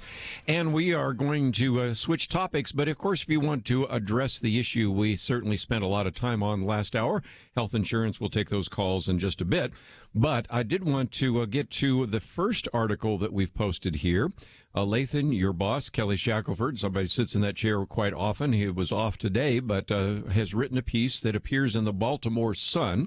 I do know we have some listeners up in that area of the country, but it's been interesting, even though we've been talking about this for months. Ran into him today, and he said, who would have guessed that posting this in the Baltimore Sun has caused all sorts of people to say, now, what's this case? What's going on? And all the rest. And even though our listeners may be familiar, I know that some, even at this late date, are unaware of the fact that this particular case has gone to the Supreme Court. And that's going to make you guys really busy. Definitely. I think that's probably why we're surprised that people haven't heard of it, because we have been living it, ate, slept, and breathed it for many, many months now, and only getting busier as we approach the oral argument of the Supreme Court. But for those who have not heard about it, our client is the American Legion, and we represent them defending a nearly 100-year-old World War I memorial in Bladensburg, Maryland, just outside Washington, D.C., originally erected by the American Legion and Gold Star moms from Prince George's County, Maryland, whose sons did not come back from World War I. The American Humanist Association, nearly 100 years later, sent some attorneys to drive by the memorial and get offended by it and file a lawsuit to say that it needs to be knocked down because the memorial is in the shape of a cross and it now sits on government property. The American Legion formerly owned the property and donated it for the memorial, but in the expansion of a highway, the state of Maryland ended up in possession of the property and maintains the property now. Even when they were expanding that highway, which is itself a Veterans Memorial Highway, they built the road around the memorial, not to disturb this memorial. So the two salient points here, that it's a memorial that's in the shape of a cross. The mothers chose that shape to resemble the actual tombstones in Europe, because at the time they were not sure that they would ever be able to visit their son's grave in Europe, or that their son might ever be returned to America to be buried here. So they considered this to be their son's gravestone. Yes. And then the point of it being on government property, well, it was originally private property. It's only on government property because the government took the property to build a highway. And even when they did not want to disturb this memorial. So the Humanist Association, as I said, filed a lawsuit. We won at the trial court level. They appealed to the Fourth Circuit Court of Appeals. The 3-judge panel ruled against the memorial in a 2-1 decision. At oral argument, one of the judges on the Fourth Circuit suggested that we could just chop the arms off the cross to bring it into compliance, and then maybe whatever's left could stay there on the property. That, of course, was not acceptable to us, and so we appealed their decision to the United States Supreme Court, who agreed to hear our case. So the end of February, we will have oral argument in the Supreme Court, and then hopefully we'll have a decision by the end of the term that will not only preserve this memorial, but other memorials in Arlington National Cemetery and around the country, and hopefully maybe bring some clarity to this jurisprudence that could stop specious claims like this one from moving forward in the future. And again, given the fact that you have 5 judges that at least ostensibly are originalist, Dr. Merrill Matthews dealing with everything from what's called the Lemon Test, which you can read about that in this article by Kelly Shackelford, to just this fear that any possible religious activity or symbol could be offensive to someone, maybe could end some of the kind of litigious actions that have been taking place over decades, right? And, it's interesting because the U.S. is a melting pot. We've always been a melting pot of people of different religions and different ideas and so forth. And the only way a melting pot works is if you tolerate certain types of things that I may not fully agree with you, that I may not participate in, but I understand that that's your religion or that's your practice or something of that nature. So, we see Jewish Stars of David. That's fine. We don't participate in that, but it's fine. It's a representative of somebody who's here and part of the country. So the notion that this somehow or the other is offensive has just gone off the deep end, and it's expanded to colleges and others where these millennials and college students and so forth say they can't even bear to hear somebody say something they disagree with. They've got to run to a safe room. Hopefully the Supreme Court will turn this around. I would think so. So again, that is the first article we've posted here. Let's, if we can, also, of course, since we talked about this issue of health care and health insurance in the last hour, take some phone calls. So let's go, first of all, to the state of Arizona, KNLB. Rory, thank you for joining us today here on Point of View. Hey, thank you guys for taking my call. Yeah, I was just wondering why you guys keep on beating up on the Democrats when the Republicans controlled the House and the Senate, and nothing got done with the health care bill. I mean, it's like 2/3 of the Republicans aren't even on board with Donald Trump. Well, you're right, Rory. They deserve some criticism as well, because they got down to and this what happened here was that Republicans had a plan going into 2017 of how they were going to repeal Obamacare and then come back and develop their legislation and come back and pass. So the first criticism is, Republicans, you've been complaining about this for 8 years and you never had a plan. Speaker Ryan developed a sort of an outline of a plan, but they never actually had a Republican plan. That's very true. So when they came in, the whole goal was they were going to repeal Obamacare within the first 2 or 3 weeks of Congress, and then hopefully within the next month or 6 weeks or so, they'd have their plan developed and it would be passed. Except Senator Rand Paul decided at the beginning of the year to, I think January 2nd, he sent a note to Donald Trump and said, we shouldn't be doing this repeal and then replace. We need to do repeal and replace at the same time. I think on January 6th, he sent out a note saying, I've just talked to Donald Trump. He agrees with me on this. So they changed the strategy, went to repeal and replace. The only problem was they didn't have a replacement plan. Yes, they didn't. So they decided they were going to have to take the time to develop a replacement plan. All February was in 2016 was 17 was devoted to creating a replacement plan. Then they realized they didn't have everybody on board with everything. Actually took them a couple of months to finally come up with something. By that time, the media and the Democrats had raised so many objections that Republicans started getting cold feet about this and not sure they ought to do it. Finally came down to they finally came up with something they thought they could agree with, passed the House. John McCain was that no vote that they needed, and that killed it. So they deserve a fair amount of criticism for not doing that, but they didn't do it, and that's where we are now. Well, and again, you had under that situation even a doctor who was the head of the Department of Health and Human Services, but then there were some issues there because he had one of these plans. There were a couple of different ones, but that was Tom Price. Right. He had his own plan that was very similar to Paul Ryan's plan. Right, very similar. And see, that was part of the problem. They had all those years to come up with the replace part, never did, and then never got everybody on board. John McCain voted against it. That was that. We got some more phone calls. We'll take those right after this.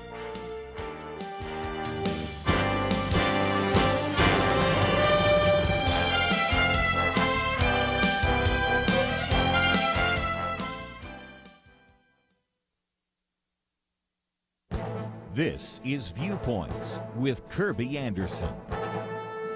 Ashley Bratcher is an actress in the upcoming film Unplanned. The story in the film is powerful, but so is her personal story. The film will be out in March, and she tells about the conversion of Abby Johnson, who was a clinic director for Planned Parenthood and became a pro-life activist. Ashley auditioned for the part and considered herself pro-life, but admits she was certainly not an activist. However, as she read more about Abby Johnson and about Planned Parenthood, she was convicted and thrilled she got the part. When she got the call to play the role, she was told to pack for 7 weeks and be ready to leave in a few hours. It all happened so quickly she didn't have time to tell her family and friends why she left. So when her mother called, she hesitantly answered because of their strained relationship. When Ashley was in high school, her mother shared with her that she had an abortion when she was 16. 3 years later, she had Ashley. As Ashley began to tell her mother the story about Abby Johnson and Planned Parenthood, her mother fell apart. She said, "I need to tell you something I've never told you before." Through tears, she confessed, "I was going to abort you." In fact, she was on the table for abortion when she changed her mind. Ashley later called her father and asked if the story was true. He admitted that it was and added that they didn't have enough money for the abortion, so he pawned a shotgun to pay for the abortion. Ashley is so grateful that her mother believed her life was more valuable than the price of a pawned shotgun. Now she has a story to tell that's just about as powerful as the story she's telling about Abby Johnson in the upcoming movie Unplanned. When the film comes out, I encourage you to watch it and bring your friends. The story in the film is powerful, but so is the backstory of the actress in the film. I'm Kerby Anderson, and that's my point of view.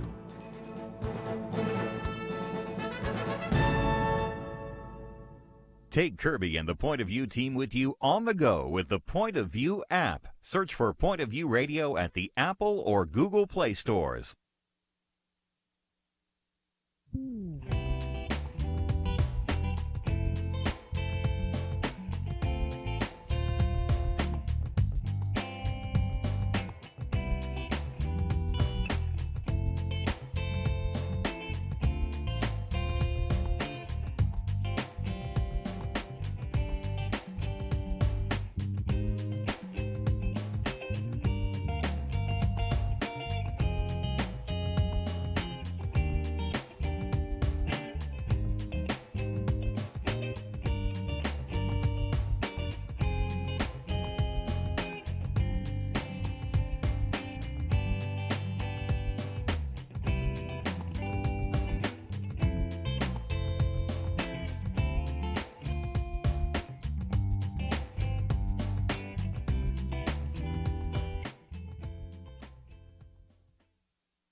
You're listening to Point of View, your listener-supported source for truth. Once again, if you'd like to join our conversation, 1-800-351-1212.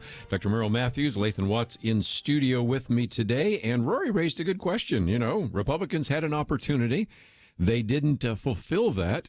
And it does seem to me, let me come to you, Lathan, because, again, Democrats deserve some blame, but Republicans deserve a lot of blame. They could have done something and didn't. Absolutely. They campaigned for many years. They took show vote after show vote after show vote when they controlled one chamber of one branch of the government and knew they couldn't do anything about it. Right. We're going to take a bunch of votes to repeal Obamacare. Then went home and campaigned, if you just give us the House and the Senate, we can do this. If you just give us the House and the Senate and the presidency, we can do this. And their constituencies, the Republican voters came out in force and did that. And they had golden opportunity to do it. And if Rory from Arizona, if you're still listening, if you've heard me on here before, you've probably heard me say there's nobody any better at forming circular firing squads than the Republican Party in Washington, D.C. And that's exactly what they did. When they came home to all those town halls, it was their voters, it was their constituents saying, repeal Obamacare, repeal it. If I can just go back to what I had before, just repeal it, word for word, all of it, just get rid of it. They weren't saying anything about replace. They were saying repeal this bad law.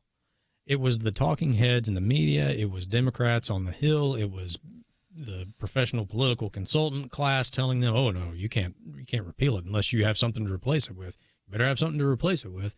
And so, as they are wont to do, scared of their own shadows, thought, well, no, we can't just go up here and just repeal it and just go back to the way things were. We got to have something to replace it with. Now they start arguing over what are we going to replace it with, before long, you've got nothing done. You lose one house of Congress. Now you can't really do what you said you were going to do in all those town halls that you went home for. So Rory's exactly right. Republicans had a golden opportunity and blew it. Yeah.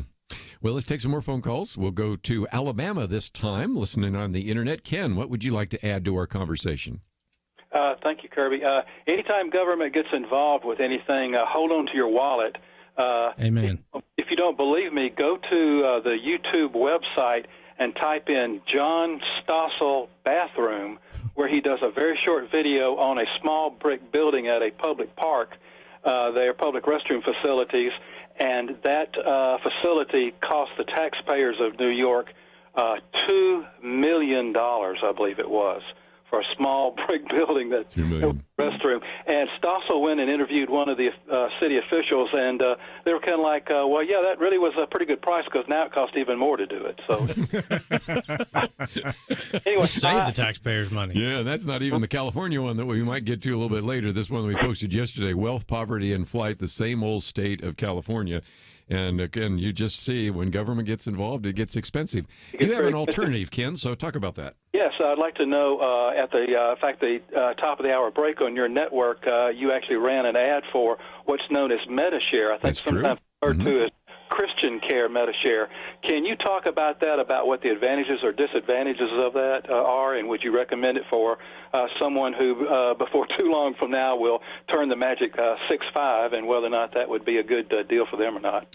Certainly. And first of all, again, I'll express my bias, and that is I'm on it. So I certainly have used that. I know, Dr. Merrill Matthews, your wife is on it as well, right? We got to the point where we couldn't afford Obamacare. She's very healthy, so she's one that they need in the Obamacare pool in order to be able to keep those premiums down, but they got too expensive for us, so she went to MediShare. And again, when the Affordable Care Act was passed, there were benefits that there were some exceptions, and that is, of course, if you were Native American, there was an exception. There were exceptions for 3 different organizations that already existed, MediShare being one of those, which provides an opportunity for people to not have insurance, but something that feels like it, in the sense that you are paying a certain amount, which is then distributed to other individuals. And so the benefits are that it's less expensive, that you are also in a pool with like-minded Christians. All 3 of these organizations, and I can talk about them if people want no more information about that, are requiring that you agree to some kind of just basic doctrinal statement and some agreement to kind of a healthy biblical lifestyle. That's right. Avoiding certain types of risky behavior that end up driving up health insurance premiums, including excessive drinking and other things of that nature. So again, I think it has been something that has worked very well over these last couple of years. I've tried to have the heads of each one of those organizations on the program, so we'll do that again. And again, Ken, I'm over the age of 65, as well, everybody probably figured out by a long time, since I'm the old guy around the table. So my wife and I are on it. Many of the people in the ministries I work with are on it, not everybody. There are a couple of things to ask questions about, in terms of the fact that it doesn't cover as much as certain kinds of health care insurance that has certain kinds of mandates, but still it's worked out pretty well. And if you're going to just go see the doctor for a physical or things of that nature, you're going to be paying out of pocket for that. If you have prescription drugs, you're going to be paying out of pocket for that so it's there for a major accident, major illness, and that's what insurance is meant to be there for. And I think, and Kirby, you may know some, but I follow health insurance news issues out there, and I've just not seen any articles that talk about real financial problems or anything coming up with these 3 different organizations. A few others have emerged as well. There was some stories, 15 years ago, 20 years ago, of some of the early organizations that had some issues. But as far as I can tell, these have worked very well, and all that I hear are people have been very supportive of it. And again, these have been so successful, at least two of the 3 that I do a lot of interviews with, the heads of those organizations, have gotten so big that they then can cover some pretty catastrophic events, which has always been the question before, because, and this gets to something, Lathan, I know you and I were talking about off air, if you can get together with an association of a few people, that, first of all, drives the price up, but also there's a higher risk. But if you have like 1 million people, and they're not quite there with any of these organizations, but they're getting there, then you have the ability to cover some pretty catastrophic kinds of illnesses or cancer or car accidents, things like that. Yeah, and that's where these have become even more successful in the age of the Obamacare debacle, right? Absolutely. I mean, it's it's the old saying, there's safety in numbers. When that risk is spread out across a much larger group of people, it's then more affordable for that risk to be borne. So, there has been a policy idea around for a while, association health plans. Right. I've worked for associations before. We advocated for it for years, got very close to getting it done. But for association health plans to really provide the greatest benefit that they can, you have to let insurance compete across state lines, because most big associations are national associations. And this is like a Christian association, essentially. Yeah. Right. Which has been allowed. Right, exactly. I mean, that's currently in place. Yeah. But if you think about it, I mean, there is an association for just about every profession out there. There's even an association for associations. That, I think, really should be considered again if the Republicans are going to put forth some sort of proposal to replace what they have not completely repealed yet, but hopefully they will finally get around to doing it. They really need to look at ways to increase market forces, and letting health insurance compete across state lines would be one way to do that. And people who work in all sorts of industries, their employers are likely members of some sort of trade association that advocates on behalf of that industry. And what that does is the large companies do what's called self-insure. So they don't have to actually go through an insurance company. They put the money aside, and under federal law, they are able to avoid a number of the things that are required of health insurance in small group policies and individual market. And so the association health plan legislation allowed associations to self-insure also. And so that was one of the reasons why they were able to they would have been able to avoid a number of things. And it creates sort of like a large group plan, a Google or a Apple or a Walmart, or those that have large group plans. They just self-insure, and they're able to avoid a number of the federal mandates. Well, again, Medishare and Samaritan's Ministry and Christian Healthcare Ministries, some of those exist. And again, I appreciate it, not only that we're kind of keeping the costs down, but it means I'm not necessarily also having my insurance dollars go to people that are driving drunk, using drugs, engaging in all sorts of risky behavior. You're not subsidizing risky behavior. That's right. And I'm also praying for and supporting those individuals, fellow Christians around the country. So it's something to check into. There are some questions you obviously need to ask, and I will leave that to you. When we come back, I think we have to really talk about for just a minute Kamala Harris, whether or not there's a religious test for office. You wouldn't think so, but some of the questions been asked over the last couple of months make me wonder if they want to change the Constitution. So we'll come back and talk about that right after this. Why should you become a partner with Point of View Radio? Because for decades, this team has made a significant difference in lives and communities across the nation. Because America is dying for lack of biblical wisdom about life and culture. You should give because your gift will make possible cutting-edge information on issues that matter, information you won't hear anywhere else. Why? Because your gift will change lives, because you'll influence our culture with biblical truth, and because you can make a difference for the future. Our nation needs a truth team very badly. Support Point of View Radio today at pointofview.net. Click on Join the Truth Team and choose your level of support. Pointofview.net. Or call 800-347-5151, 800-347-5151. Or mail that first donation to Point of View, Box 30, Dallas, Texas 75221. Box 30, Dallas 75221. Point of View will continue after this.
are listening to Point of View. The opinions expressed on Point of View do not necessarily reflect the views of the management or staff of this station. And now, here again is Kerby Anderson. Final half hour, Dr. Merrill Matthews and Lathan Watts in studio with us. And before we're done here, we'll also once again talk about what's available at both the websites for First Liberty and the Institute for Policy Innovation. We have talked about the first article on the Peace Cross, the last article on health insurance. I did want to get to the third article, though, called Kamala Harris's Dark Nights. Now, this gets into the issue of whether or not there should be a religious test. Article 6 of the Constitution says there should be no religious test. That was big back in the 18th century because you had certain colonies and then later states that had a state religion. And they didn't want to say that, well, if you're a Baptist and you were in a congregational colony or now state, you couldn't be allowed to serve in office, or if it was an Anglican or if you were a Quaker or whatever it might be. That sort of faded. But lately, this issue of the religious test has surfaced a couple of times, hasn't it, Lathan? It has, most recently with Senator Kamala Harris and Senator Mazie Hirono in their questioning of a judicial nominee for the district court bench in Nebraska. Their main concern with his nomination was that he was a member of Knights of Columbus, one of the oldest Catholic fraternal organizations in the country. And Senator Hirono thought that the Catholic views of the Catholic fraternal organization were so extreme in their Catholicism that the Catholic nominee should then recuse himself from any case related to this sort of subject matter. Not to be outdone, Senator Harris asked the Catholic nominee if he was aware that the Catholic fraternal organization had Catholic views on issues that the Catholic Church has been very clear about for probably close to a millennia. The restraint of that nominee astounds me. Yes. Because you might have said something. I mean, when I read the question, everybody just like, how did this guy not say, well, did I not know that I was Catholic? Did I not know that Knights of Columbus was Catholic? Did I not know that the Pope was Catholic? Which of these would you like me to clarify, Senator? That would have been a good one. But again, it just illustrates, and this is not the first time, because I don't want to always say it always has to do with Catholics, but Amy Coney Barrett, Seventh Circuit Court of Appeals, Notre Dame, who I suspect before it's all through may end up sitting on the Supreme Court. We'll see where that goes, but you might remember some of the questions that were asked of her at the time by Dianne Feinstein, who, of course, is no longer in the United States Senate. Exactly, yes. She seems to have now passed on the anti-religious bias baton to Harris and Hirono. But, yes, Feinstein's concern with Amy Coney Barrett during that confirmation was that she had reached the conclusion that the dogma lived loudly within Amy Coney Barrett. And people of all faiths or no faith really recoiled at the sight of that hearing. I mean, it was cringe-worthy. And I think because, in spite of that line of questioning, and maybe because of it and the backlash that ensued, Amy Coney Barrett was confirmed, even with a few Democrats crossing over and voting for her. But apparently the lesson of thou shalt not have a religious test, according to the Constitution, didn't sink in, because we're right back at it here again. And again, the bottom line is, as the article that we have posted here, which is a very good editorial, by the way, by the editorial board of the Wall Street Journal, reminds us that Catholics have actually had a very significant place in the Democratic Party. Democrats were taking pride of the nomination of Al Smith, first Catholic to be actually nominated for the presidency, the first one elected, Jack Kennedy, or John F. Kennedy, in 1960. And it doesn't make a lot of sense, other than it just shows sort of this anti-religious bias, because if you're a Democrat, you need all the votes you can get. And the most reliable vote oftentimes for the Democratic Party is, of course, African Americans. But one of those that's in the running is a lot of Catholics tend to vote Democratic.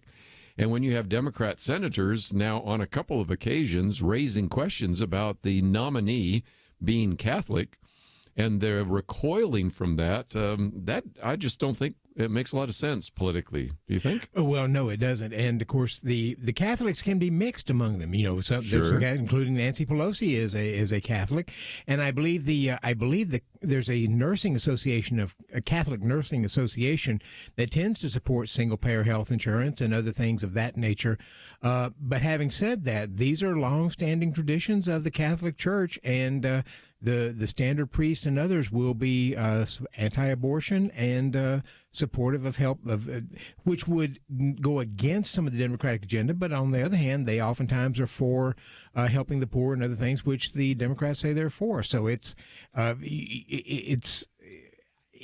just doesn't make much sense that Kamala Harris would use this as a battering ram. Yes, and you've pointed out before, Lathan, that Joe Biden, who was the vice president, was very supportive of the Affordable Care Act, which we've just been talking about, Obamacare, and on the one hand, considers himself a loyal Catholic, and you can see him on Ash Wednesday wearing the ash on his forehead, at the same time talking about how we need to force the Little Sisters of the Poor to get abortifacients. Absolutely. I don't even see how that comes together, but that's okay. It requires a sort of bifurcation of belief and action, and that's the type of religious political official that Democrats are comfortable with. Yeah, or at least some are comfortable. And Nancy Pelosi and some of the others. I mean, most of the individuals on the Supreme Court are Catholic, and some of them are considered pro-choice, pro-abortion. So, again, that's just one of those issues that I know you've got an editorial maybe coming out or something, so I'm going to post that when it comes out. But I thought we would, while we're talking about campaigns, get into one other issue, and that is the Green New Deal. I wrote about it on my commentary December 6th, but you actually have some of the material, Dr. Merrill Matthews, here. And this is another issue we're going to be hearing about. We're going to hear about Medicare for all. Right. We're going to talk about this idea of a guaranteed annual income or a $15 minimum wage, all sorts of issues. But this one that's really getting pushed right now is this idea of the Green New Deal. Now, some of our listeners might say, New Deal, that sounds familiar. Franklin Delano Roosevelt. And then, of course, adding to it some of the things of Lyndon Johnson's Great Society. But I don't think that either Lyndon Johnson or Franklin Delano Roosevelt would endorse what is being proposed now as the Green New Deal. Tell us about it. Well, that's right. Of course, the New Deal was something Franklin Delano Roosevelt proposed and put into place in order to address the economic depression. And so, but it was an attempt just to address the Great Depression issue. Alexandria Ocasio-Cortez has got her Green New Deal. Nancy Pelosi is not going along with it so far. Yep. She sort of put in something else to try to address issues of climate change. Yes. But I doubt Alexandria is going to be deferred from this because she feels like this is where we need to go. So she wants to move the U.S. to a carbon neutral society within 10 years of adopting it.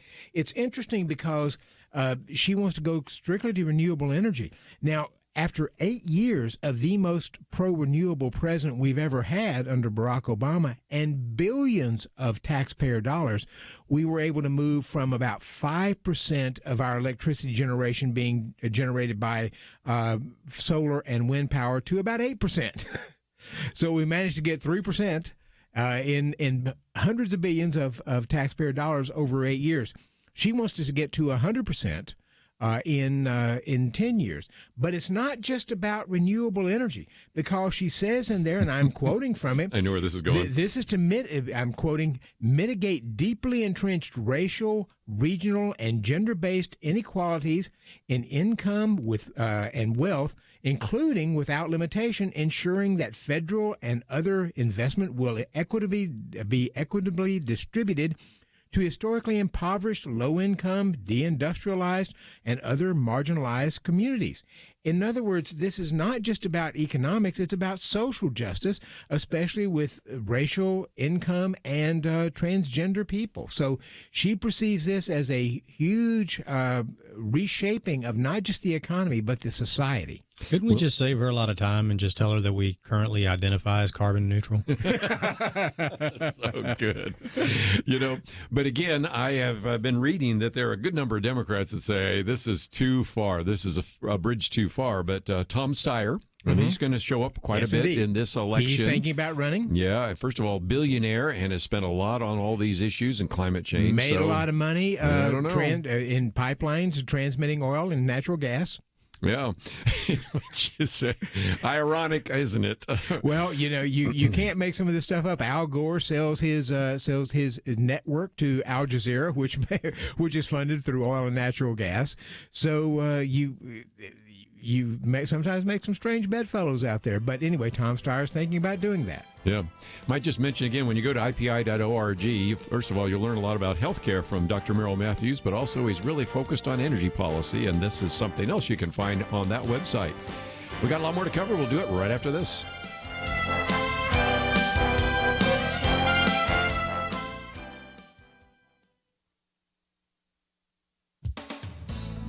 Question to ask ourselves as we begin a new year is, what does the church do when more and more of it becomes apostate? World Magazine reported on an example of this as the boards of two evangelical Christian organizations, the Council for Christian Colleges and the National Association of Evangelicals, quietly passed resolutions supporting an idea called fairness for all. Increasingly, localities are passing sexual orientation and gender identity, or SOGI laws, governing employment, housing, and public accommodations. SOGI laws elevate sexual orientation and gender identity to protected classes at the expense of privacy and religious liberty. Now there's a push to bring SOGI to federal civil rights law. Success in doing this would allow bureaucrats to define common sense policies as discrimination. It would hit Christian organizations, especially colleges, hard.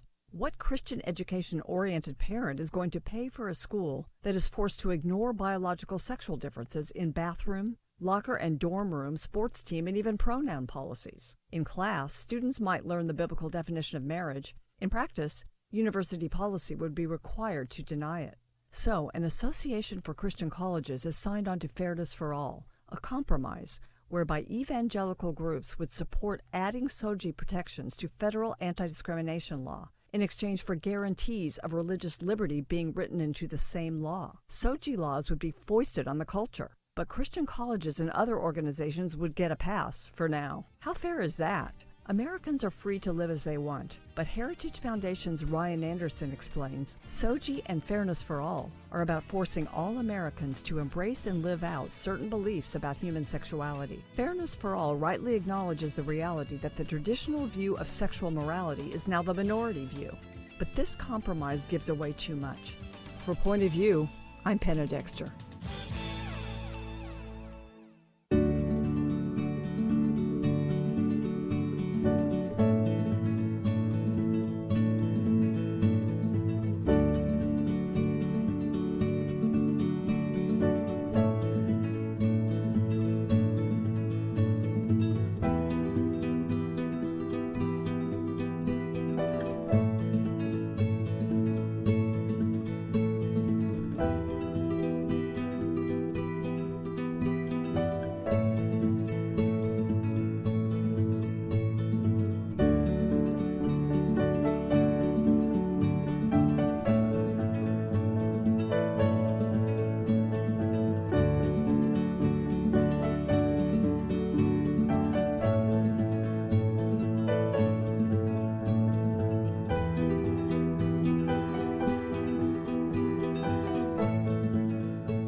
Now, back to Point of View, your listener-supported source for truth. For a few more minutes, I did want to get some comments around the roundtable about this upcoming election.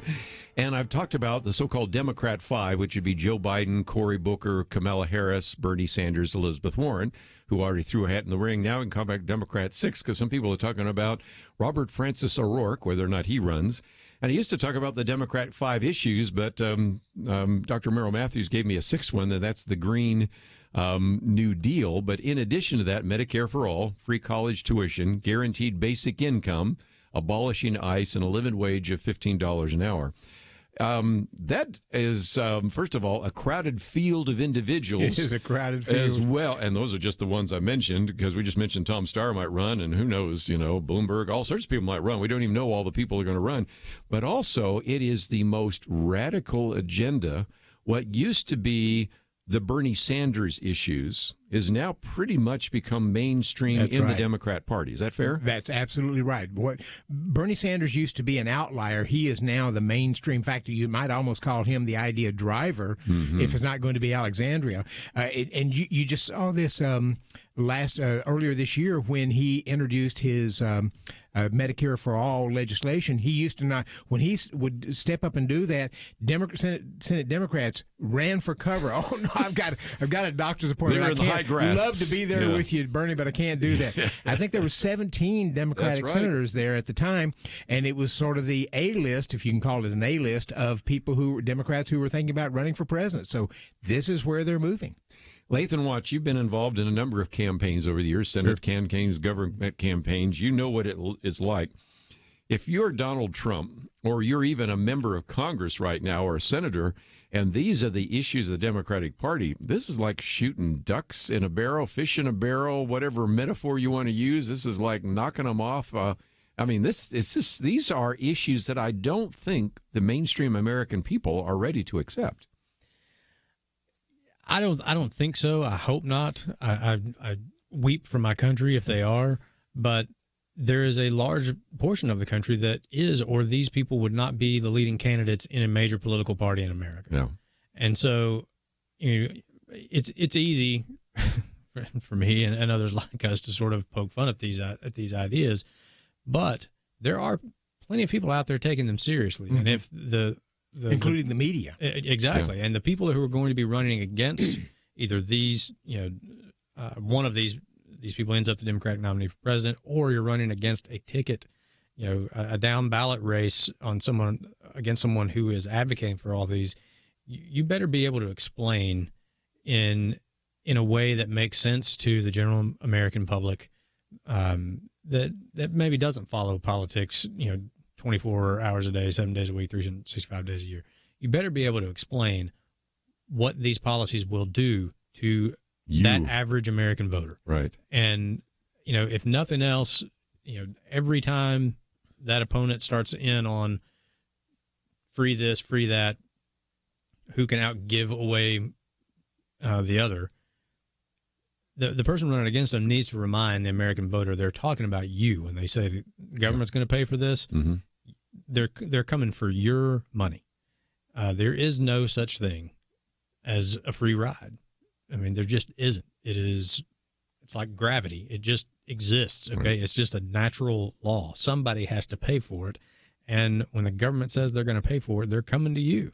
I read an issue in an article in Harvard Business Review from a few months ago where they had two professors, one professor and one was, I think, an advisor, on how you could go to Medicare for all, single-payer healthcare system, and because it was going to save so much in efficiency, in lack of administrative cost, in not advertising, et cetera, they listed the cost in there, and once you got down to it, it almost saves us money to do this. I mean, it is amazing, and the media, and we can't overemphasize this, the media are not going to ask them hard questions. Right. They will go to Ocasio-Cortez, and say, you think you can go to 100% renewable energy in 10 years? Yes. And then they'll go find some people who can provide quotes saying, absolutely, we can move there in 10 years. That's not going to be a problem at all. We've got the technology. We've got the money. We just need to invest it.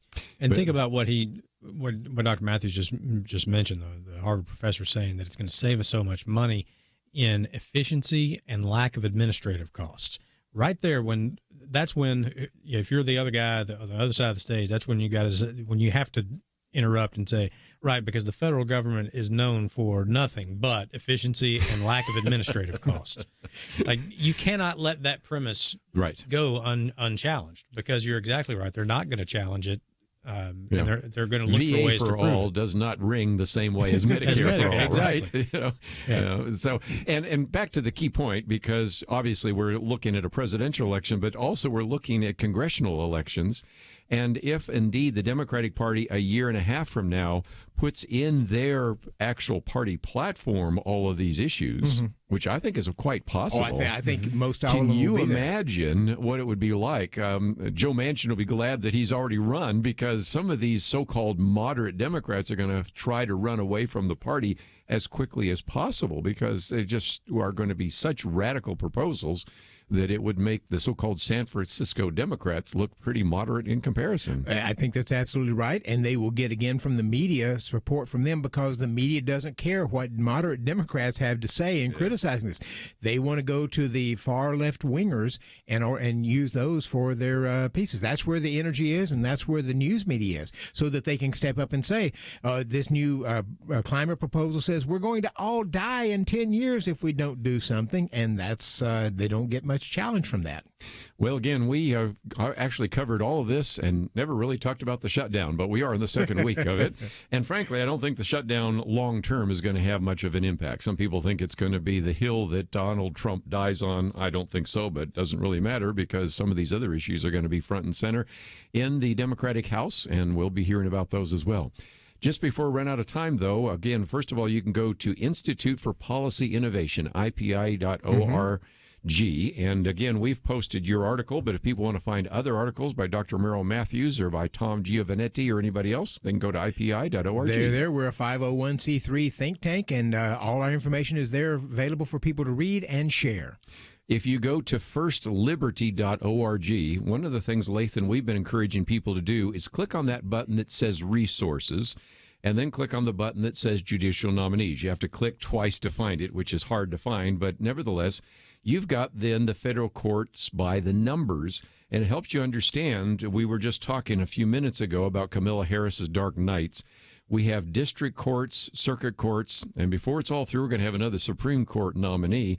That gives you a sense of where you are in the nomination process, right? Absolutely, and we'll show you, and you will really get a visual sense of how many vacancies there are to be filled. Yes. And what a huge responsibility that is for any president. You can also see the ones that have been filled, and check out the bios of the people that have been confirmed already. If there are nominees for those spots, we have information about the nominees there as well. FirstLiberty.org is a great resource for info. You can follow all of our cases that we're currently litigating. You can sign up to get on our email list and communicate with us directly on to get updates on the cases and other things. So I would encourage people to check it out. And, and you can sign some petitions, one on the Bladensburg case Absolutely. and one on Airmont, New York. And since I know we have Keisha next week, we'll talk about that with her because she's been there as well. So appreciate both of you giving us 3 hours today and look forward to the next opportunity. Again, IPI.org, FirstLiberty.org, and of course, PointOfView.net. And as you go to those resources that we've posted there today, hope you'll also click on that button that says donate, because I know that you will certainly appreciate the material that we can send to you as you support our ministry as well. And hope that all of you have appreciated what we've been talking about today. I want to thank Andrew and Steve for their help behind the scenes. Have a great weekend. We'll see you back here on Monday right here on Point of View. The leader looked around the table, motioning to the older men. He said, "You're here to remind us how faithful God has been in the past. Now, you middle-aged guys, you keep us focused on what God is doing right now. Make sure we don't stop. And you younger guys, keep us looking forward. Imagine what God wants us to be doing in the years to come." There's a lot of wisdom there. We have to be thankful for the past, focused on the present, and mindful to plan for a great future. Many listeners have made bold moves to partner with Point of View Radio and accomplish great things for more than 45 years. But as we look around, we do see many positive things, and I think we can all admit there's a lot more to be done. It's time to think about your next bold move, what you can do to invest for our nation's future. Be thinking about that. If you have an answer now, don't wait. Make your next bold move now. Give online at pointofview.net or or call 800-347-5151. It's our future. The time is now. Pointofview.net and 1-800-347-5151. Point of View is produced by Point of View Ministries.